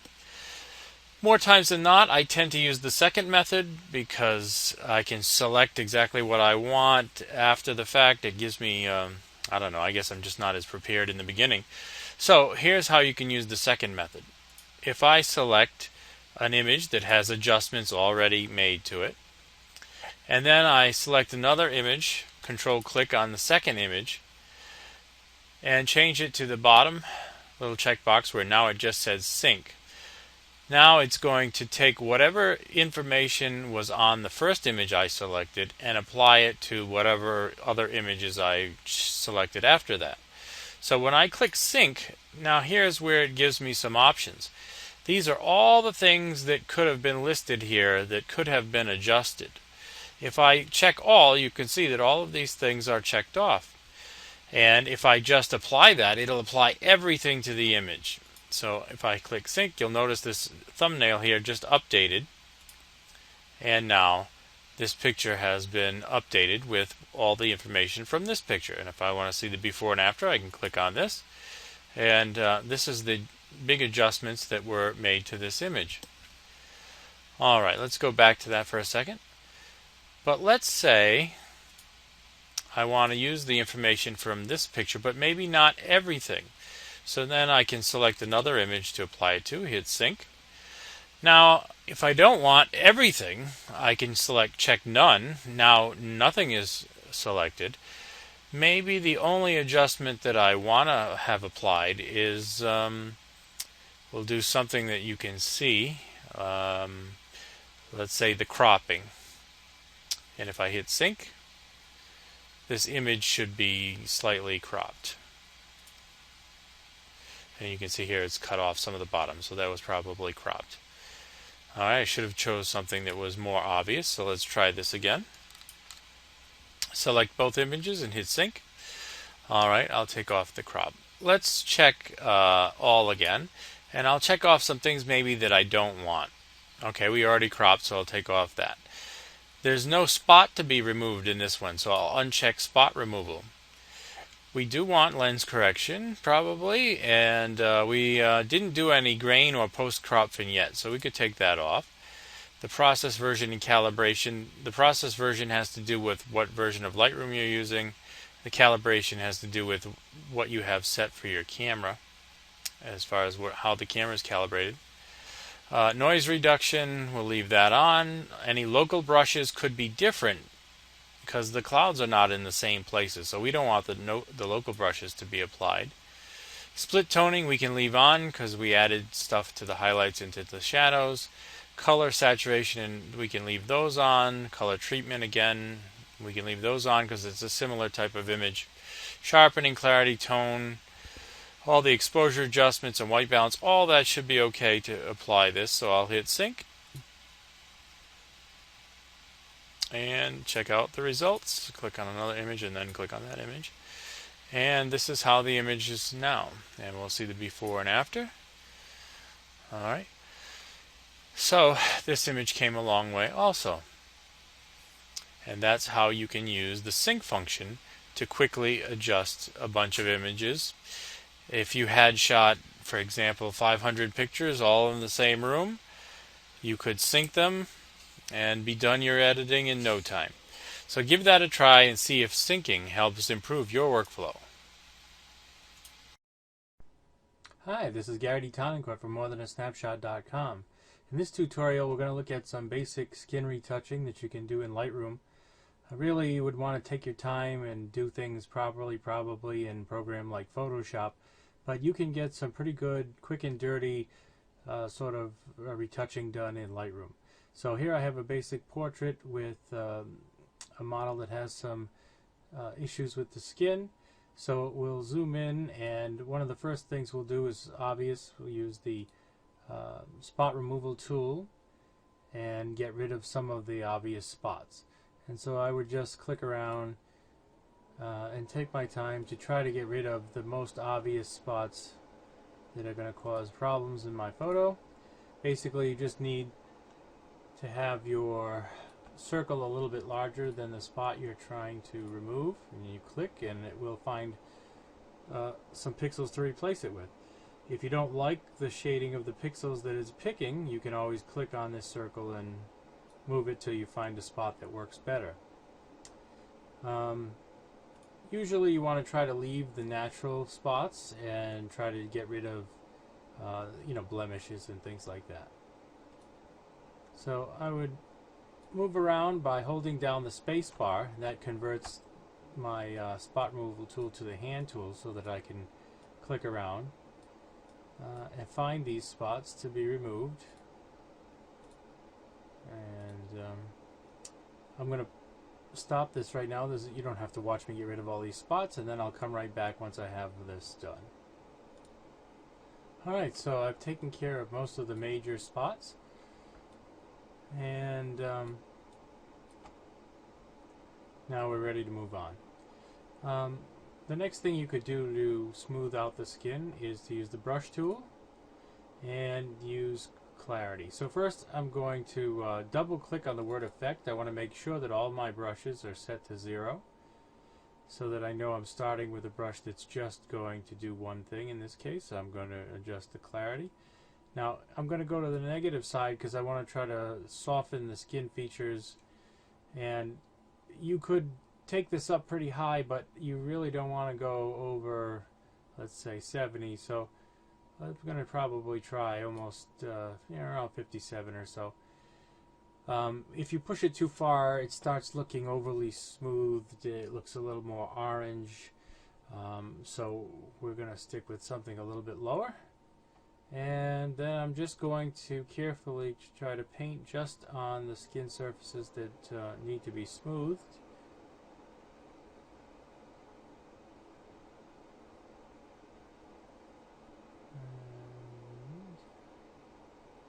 With a soft edge brush. And you would really want to zoom in for some of these parts, but I'm doing that quick. And it probably would do all this part too.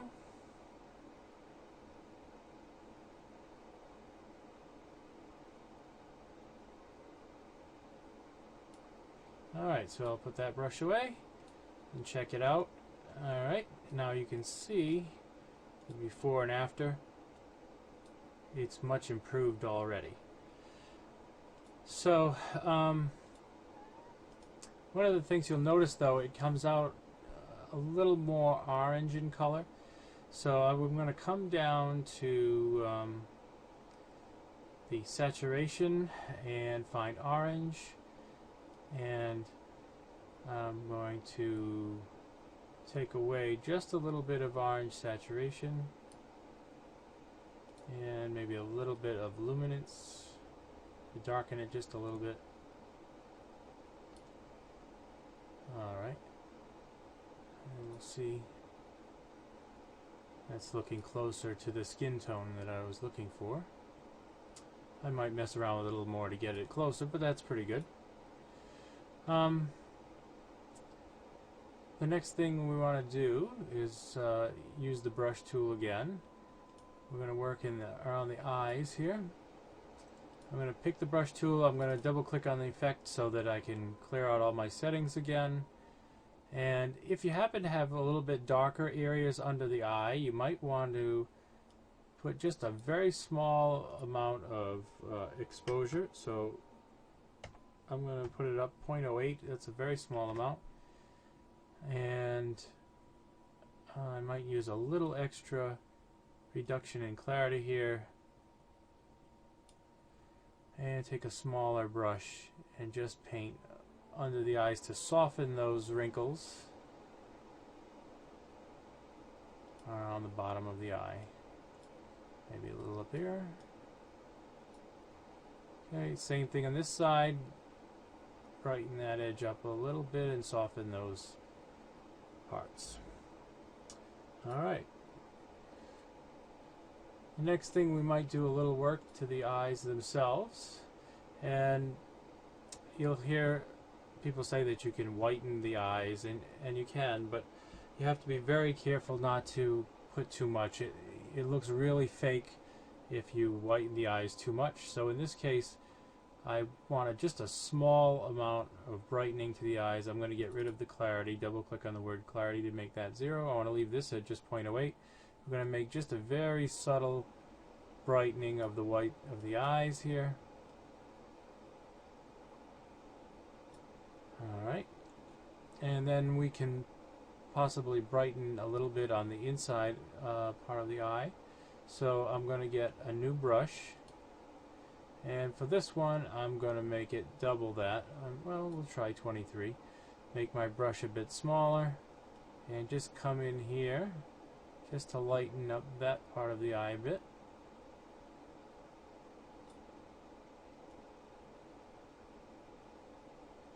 And I'll go around that edge. You don't want to go over the black line on the outside of the eye. That's very important to keep that, no matter what color the eyes are. If you want to see what you did, you can see you can really brighten it up. Obviously, you don't want to do that. Or you could really darken it down. But we want to find a spot where it looks natural, but it's a little bit brighter. Alright, so we enhanced the eyes a little bit. Now we're just going to kind of double check and make sure we haven't missed anything. That the skin looks reasonably good, that you still have some texture in it. If you missed any little spots, you could take out your spot removal tool again and see if there's anything that needs to be cleaned up.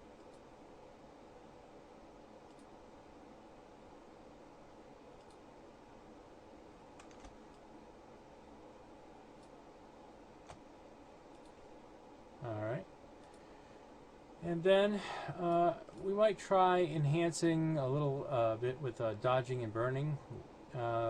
So I'll use the brush, and I'm going to put it at a very small amount again, probably around 16, and I'll probably come even down to the flow and knock the flow down to around 50%. And I'm going to double click the effect to make sure that that's all on 0. Oh, I forgot that I had put that in. So right now I'm going to make it brighter by a very small amount, and so I'm going to brush over just the highlights on her skin. I'm going to find any highlight and use a soft brush and go over the highlights just to enhance those a little bit.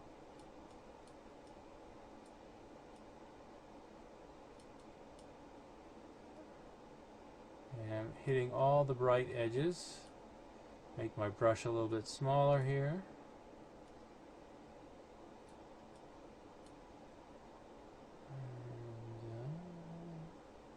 Alright, also down the neck over here. And over here. A little bit of highlight here. A little bit of highlight there.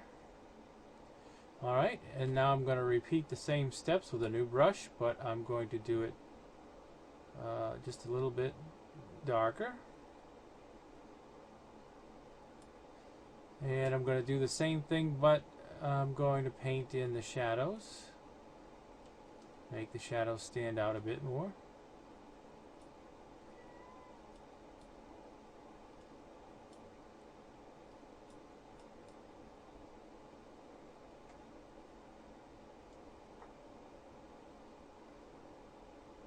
So I'm just following the lines of the lighting that was created by the studio lights. Just darkening and lightening in different areas. With a very small amount of flow and a small exposure adjustment. These are subtle changes, but we are adding some dodging and burning. Okay. And now we'll turn that off and see how it looks. Well, that's the before and after. If we zoom in, we can see that there's a difference in the skin, a difference in the eyes, and a difference overall when we compare the highlights and the shadows in the image. So I hope that helps. That's a quick and dirty way to do a little skin retouching in Lightroom without even having to go over to Photoshop. Give it a try and see what you think. Hi, this is Gary DeTonicourt from morethanasnapshot.com. In this tutorial, we're going to be using Lightroom to try to enhance this image. It was shot just at the beginning of a storm, and it was a little bit of rain, so you can see I have a little water drop on my lens. I also want to enhance the colors in the sky. This is a little washed out compared to what I remember. And there was this really cool blue glow in the center of this cloud, which is kind of why I took the picture. So I would like to try to enhance all of the clouds and stuff like that.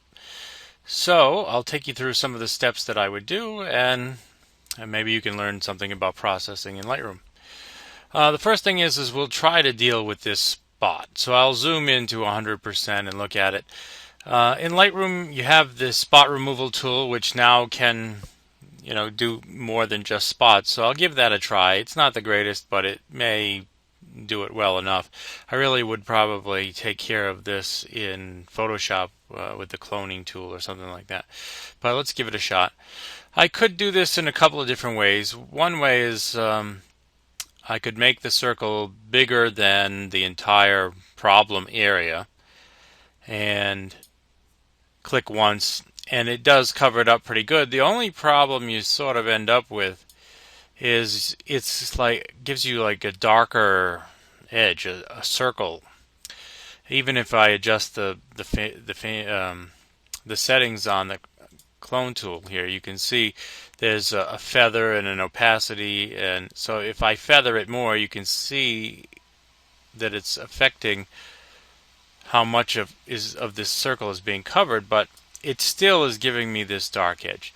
So it's good enough to get me started, and then I could always fix it better in Lightroom and Photoshop. But let's take this off and see what would happen if I tried a little bit different way of attacking it. I'll reduce the size of the circle a bit, and I'll just try painting over this area. Maybe I'll paint over this section too. Let's undo that. Totally didn't work. I'll start here and I'll just paint over the whole thing. I thought I was going to do just the top and then the bottom, but I think this will be better. Alright, so that took care of that. Now let's take it off and see. Alright, that is kind of better. I don't have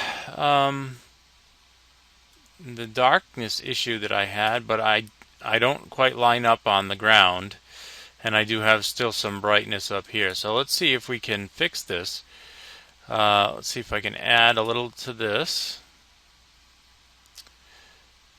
Nope, that just added a new selection. So first thing we'll do is just lower this and try to make the water line up. Well, it's a little better, but it isn't. It still isn't perfect. And then I'll turn this off. Well, it could look like this, like a little inlet or something over there. And then I could take another one and make it smaller and try to do this little section right here. Alright, why it's picking up water, I don't know. I'll have to move this up into the trees.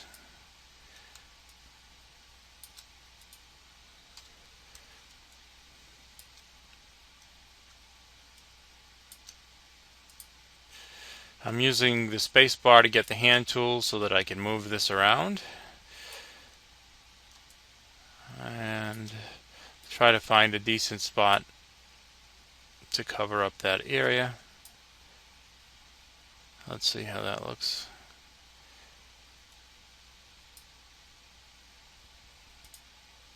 Okay, not bad. So that kind of did the job. If I wanted to save time from going into Photoshop, that's good enough because it's so far away. Now, I don't think I'm going to crop this image. I'm just going to mainly work on enhancing the colors and things like that. So I think the white balance is okay. I could, mess around with trying some different white balance settings.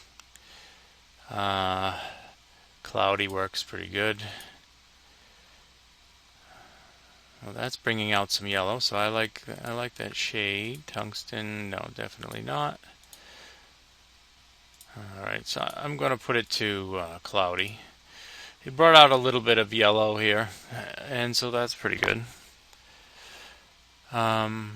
Exposure-wise, I want to try to get rid of this overexposed area. So I'm going to bring in the highlights. And I might even bring in the whites a bit. So that's really cutting down on some of the overexposure in that area. My black point looks like it's in a pretty good spot. If I wanted to take away some of that contrast, maybe I will do that. And I might want to bring this part forward, bring up my midtones. I did that just by clicking directly on the graph and dragging to the right. You could have also done the same thing by using the shadow slider or even the black slider and bring it over. Sometimes it's easier just to click right on the graph and move it over. So now I have a flatter looking image, and I noticed I have some stuff here, so I am going to crop it. I'm going to leave it at the 2:3 ratio. I just want to get rid of that little section down there at the bottom. Alright, so I got rid of those little stones down at the bottom. And let's see. Now, the clarity, I do want to add some clarity, but not tons of it to the whole image. So I'm just going to add a small amount of clarity and a little bit of vibrance.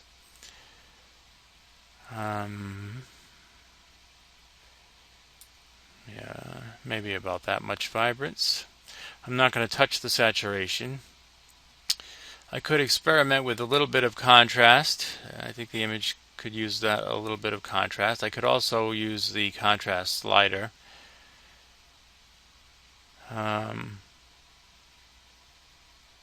Now, the hue and saturation area, I want to bring up the orange a little because I want to bring in some more color into the highlights of the image.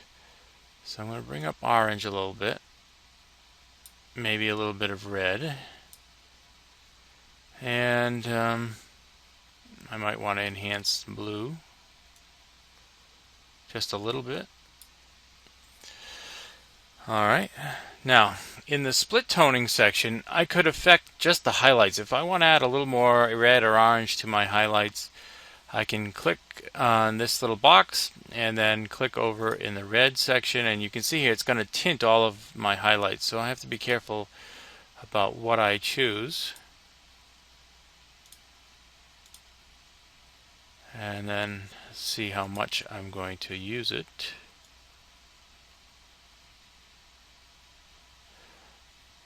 I don't want to overdo it, that makes it look strange, so I just want to add a small subtle amount to the highlight color. I'm actually taking away a little bit of saturation right here, trying to find the spot that looks reasonably good.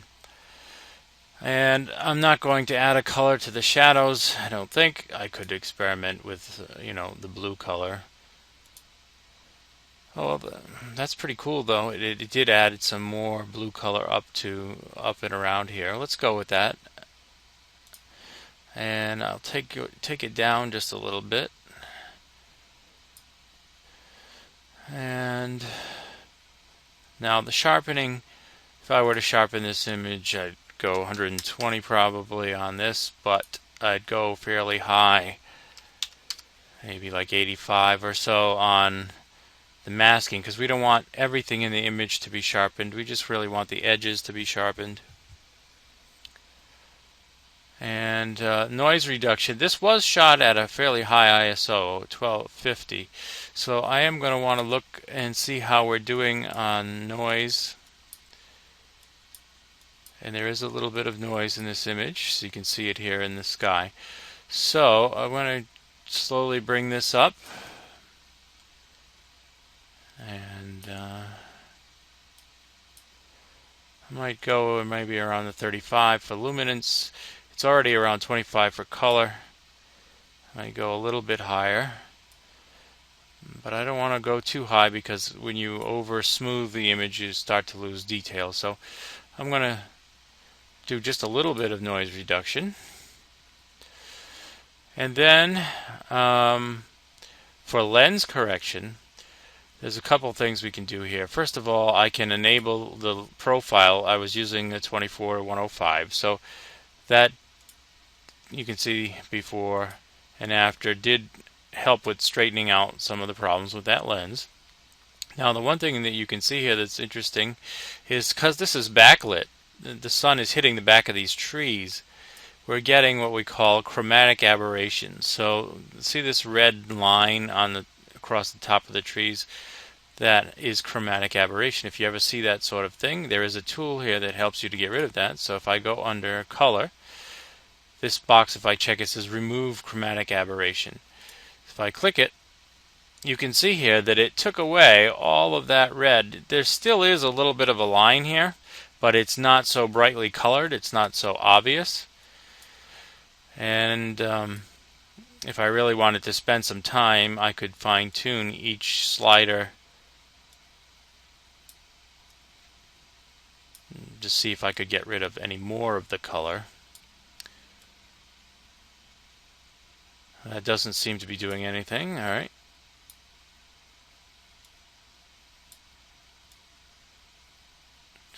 All right, going down that way did take a little bit more off of the top. Now that seems to add, when I brought that slider to the left, that added more down here in the bottom. So I'm going to bring that one the other way. I want it probably to be in the green hue section because we have green trees. Bring up the amount of green, maybe that'll bring down the amount of red.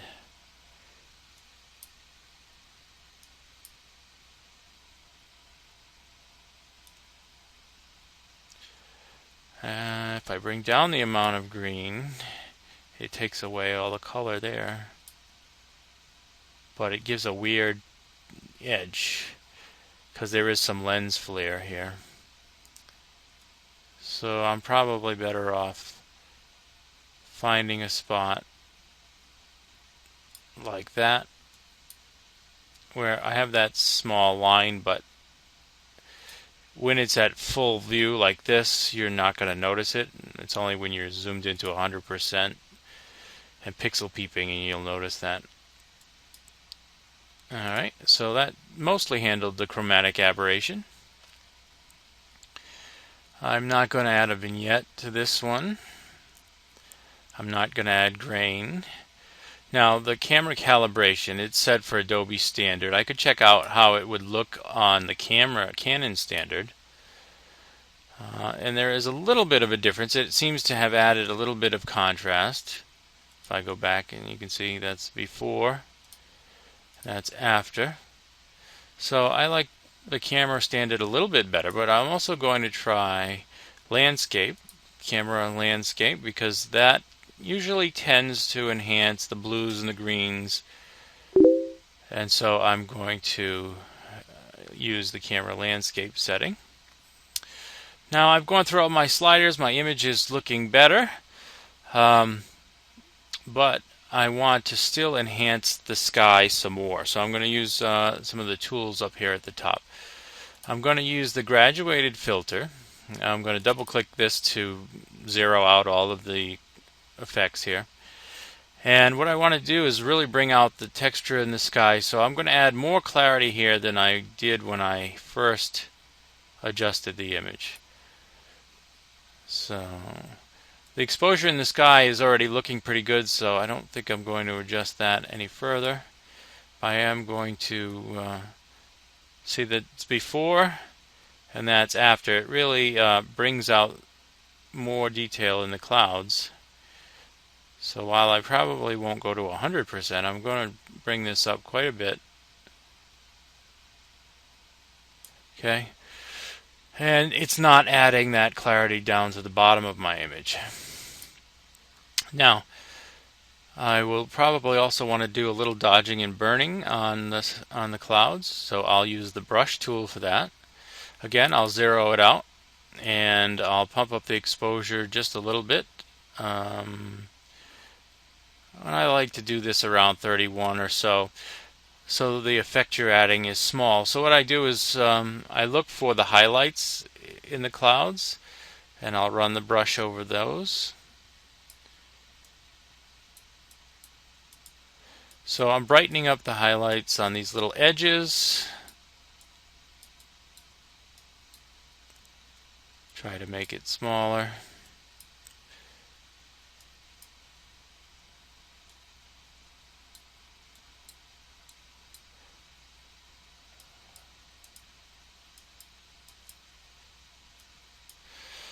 Alright, and I'll do a similar thing in here. Just brighten up little areas of highlights. And then I'll check to see how much brighter I want them to be. Obviously that's way overdone. So want it to be maybe on this image it could take maybe about a half a stop or so more in the highlights. Alright, now I will get a new brush. This time, oops, I will bring the slider down about 1/3 of a stop, and I'll do the same thing in the dark parts, trying to burn a little bit of contrast in here. The dark parts of the clouds here.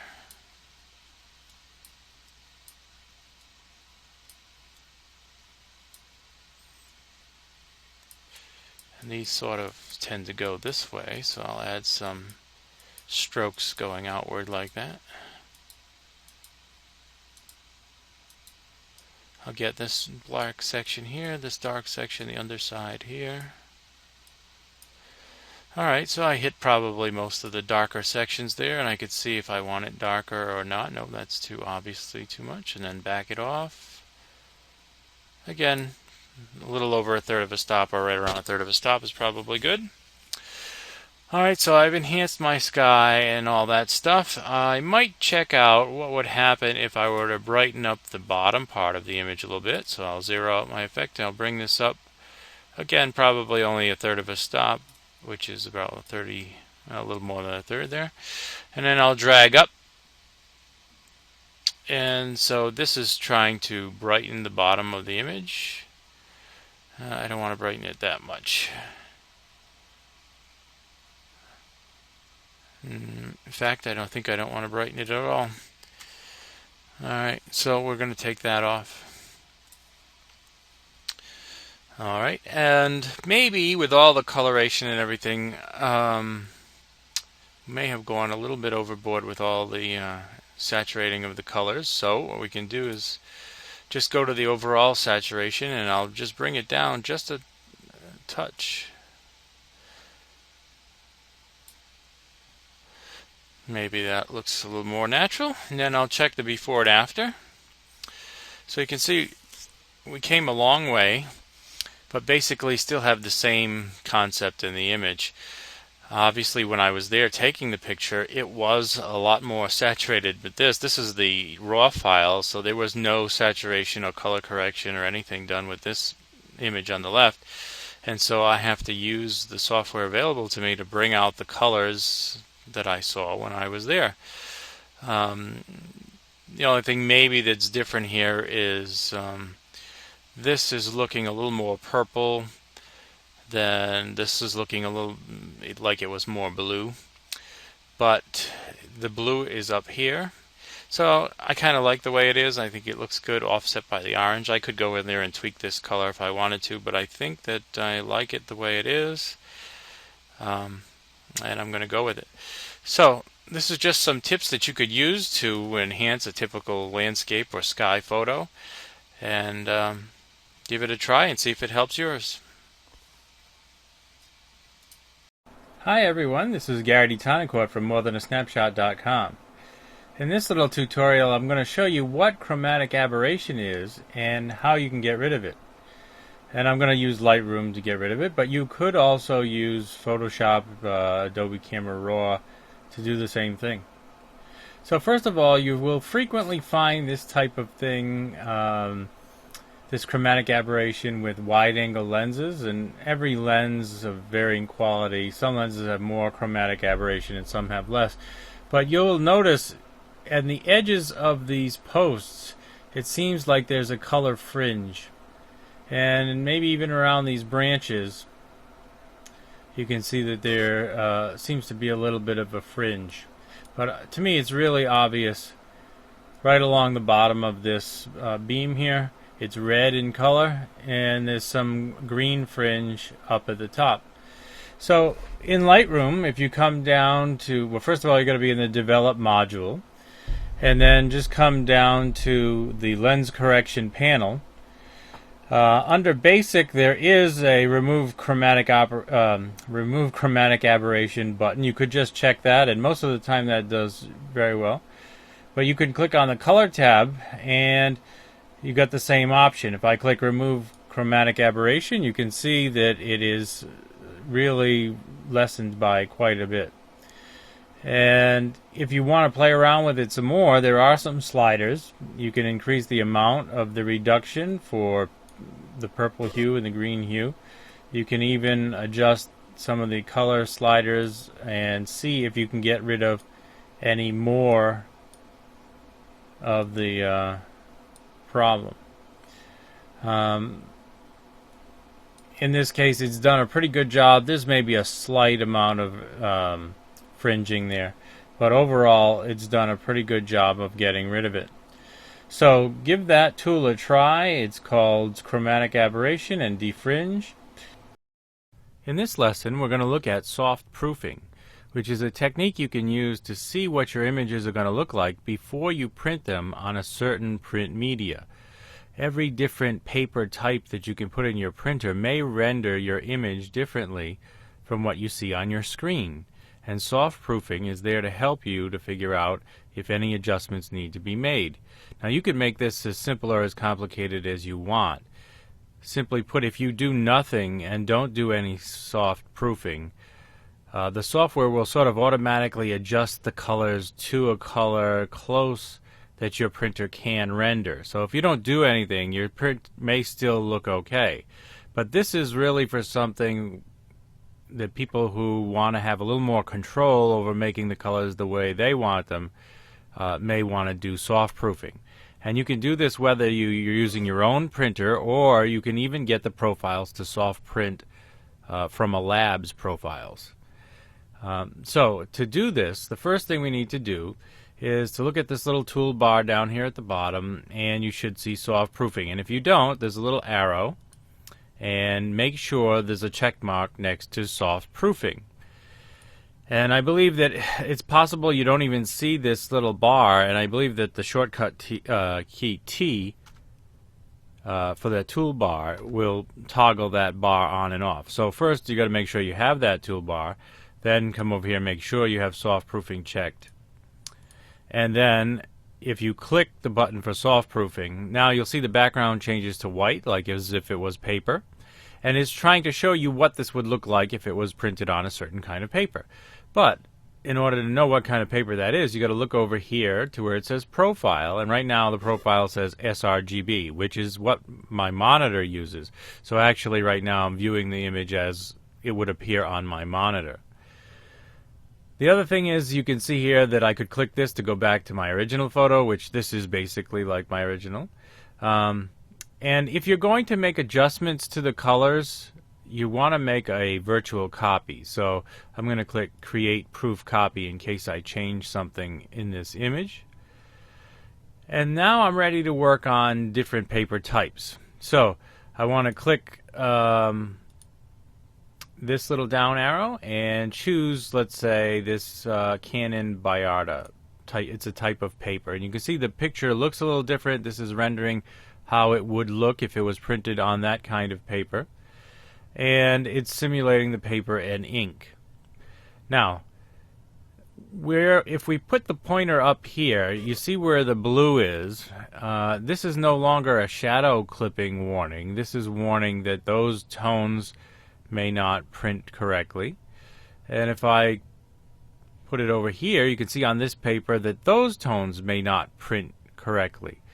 So, like I said, if you do nothing and you print this image, your printer, either your printing software or your printer software will adjust for this automatically. You just don't have any control of what the colors will be. So this is why we use soft proofing. Now you'll also notice that we have two problem areas with this kind of paper. So this will also help you choose what kind of paper you want, because I can come down and choose a different kind of paper, this Polar Pearl, and then check out the highlights, and all those red areas are gone. There's no color problems on the highlight side, or actually I shouldn't say that, on this side, red side, with this type of paper. And then on the blue, there's only a small amount. So in a way, this paper might be a better choice for printing this image because it's not having as many problems rendering the colors in it. So you can use it for paper choice. You also have the option of the rendering intent perceptual or relative, and as you try different ones, usually you don't see a big difference in relative versus perceptual. They say, I think, that for a lot of vibrant colors, you're better off with relative, and for more black and white or contrasty images, you might be better off with perceptual, but that's just what I've heard. Anyway, you can test out different papers. Here's a different one. Again, no problems with the the red side, but a little bit on the blue there. So you can find the paper that will look good for your kind of print. And if you do have problem areas, you can manually adjust it. So let me click this. So all of this red would be a problem on this type of paper. So what I could do is just come down to either my contrast or my saturation. Okay, so I could just click on this little button next to the HSL tab, and then click and drag down or up, and it's going to change the tones that are not reproducing to ones that will reproduce on this paper. And it may change the whole look of your image, so you have to be careful about that. That's why a lot of the times I will just let the printer software figure it out, and it will give me the next closest image color. And I think that's usually the best way to go, but try soft proofing. I think it can be helpful in a lot of situations.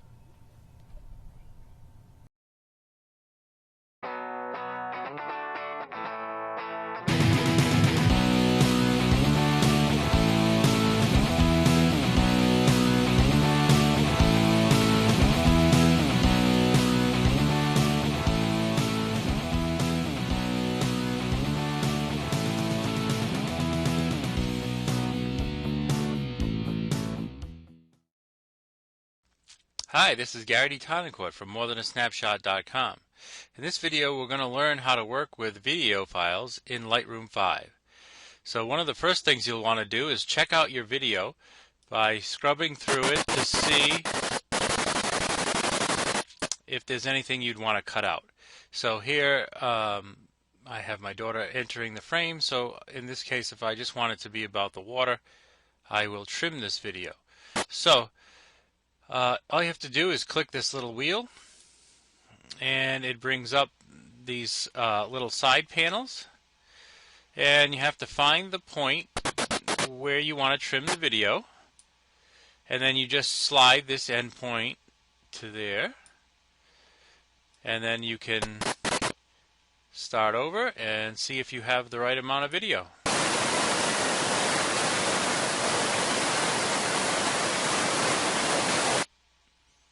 And that's good. It's what I wanted. It doesn't have any other distractions entering the frame. It's just the waterfall coming down itself. Alright, so next you might want to work on fixing the video itself, maybe things like exposure. Now Lightroom does not really allow you to do that in the develop module, but it does allow you to make some adjustments in the library module. To the right side on the library module, we have some of these little buttons that we can work with. And so I'm going to see if I can close this for a second. And we have right here, it says increase exposure by 1/3 of a stop or decrease it by 1/3 of a stop. Or we have the larger button where we can increase it by 1 full stop. So you can see here if I go up by 1 full stop, that makes it very bright. So maybe I didn't need to go quite that bright. It's probably clipping a little bit of highlights. So now I might use the decrease by 1/3 of a stop a couple times. And alright, that probably looks good. You can also affect contrast and the white point and the black point. So I'll give it a little black point, and well, maybe it does need to be a little bit brighter overall.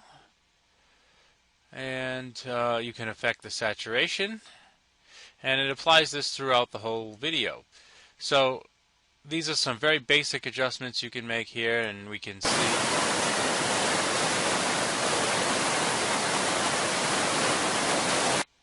And that's the effect that they had. Another thing you can do in the library module is use a preset that you've previously made in the develop module and apply that to your video. So in this case, if I come over to where it says saved preset, I can look through some of the presets that I've already made, and I'll find a toned black and white preset, and I'll choose that one. And here it'll tell me what settings from that preset it will apply to video. And that means there probably are a few settings in that preset that it won't apply, but that's okay if it gives me the basic effect that I'm looking for. If I click OK, it applies that preset, and now it'll show up throughout the whole video. Alright, we're going to look at one more way in which you can edit a video in Lightroom 5. First, we'll come over to where the video settings are, and we'll click this little drop down, and we'll choose Capture Frame. What that will do is it'll make a JPEG image from this picture on the video, and here is the JPEG. It just comes right up on the side of it.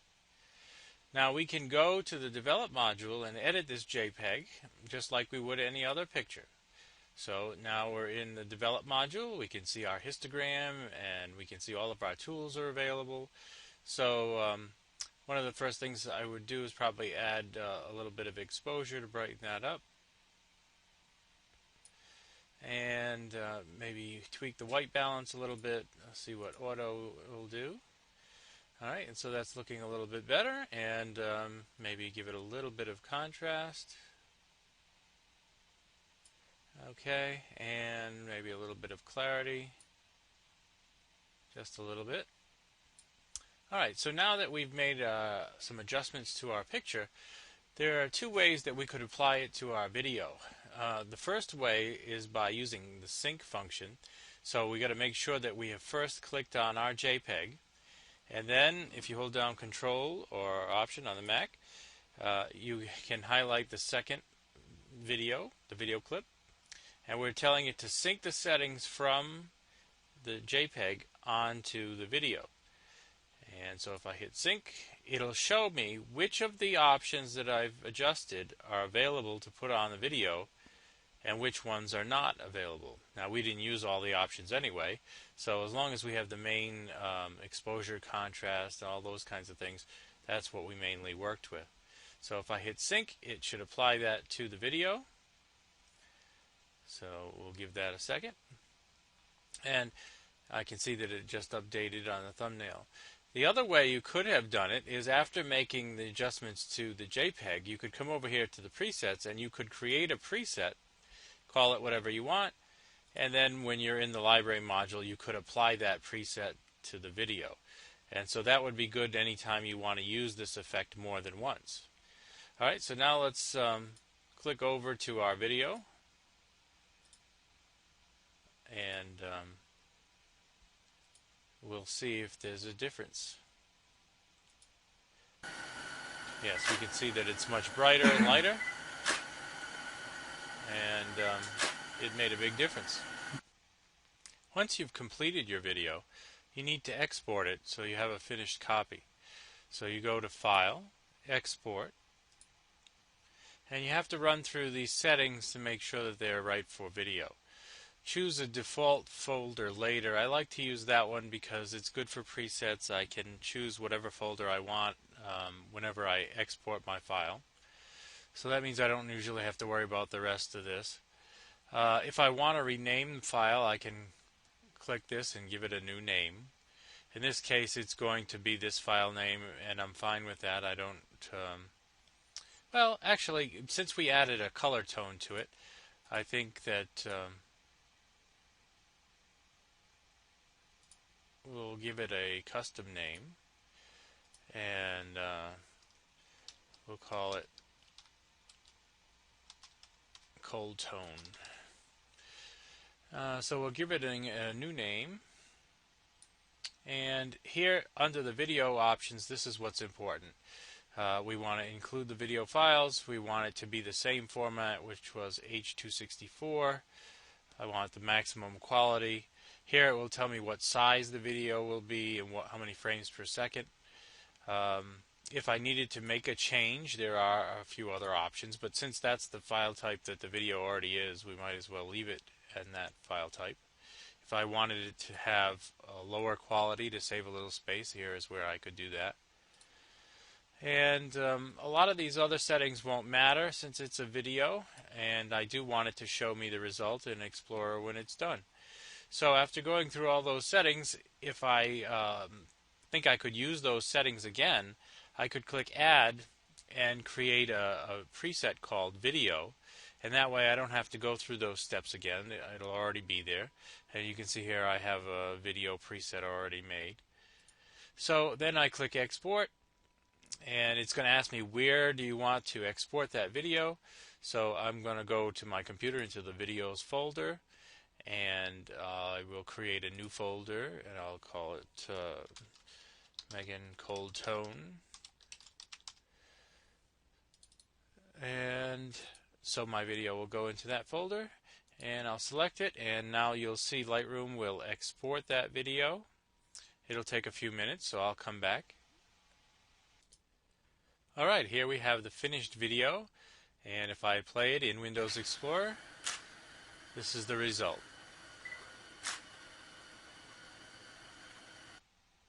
And there you have it. That's how you export a video from Lightroom 5. If you like this video, please be sure to hit subscribe down at the bottom so you can see our future videos. Also, you might want to check out the show notes to see my other websites like morethanasnapshot.com, where you can take my online photography class. Also, like us on Facebook so you'll know what's new with morethanasnapshot.com.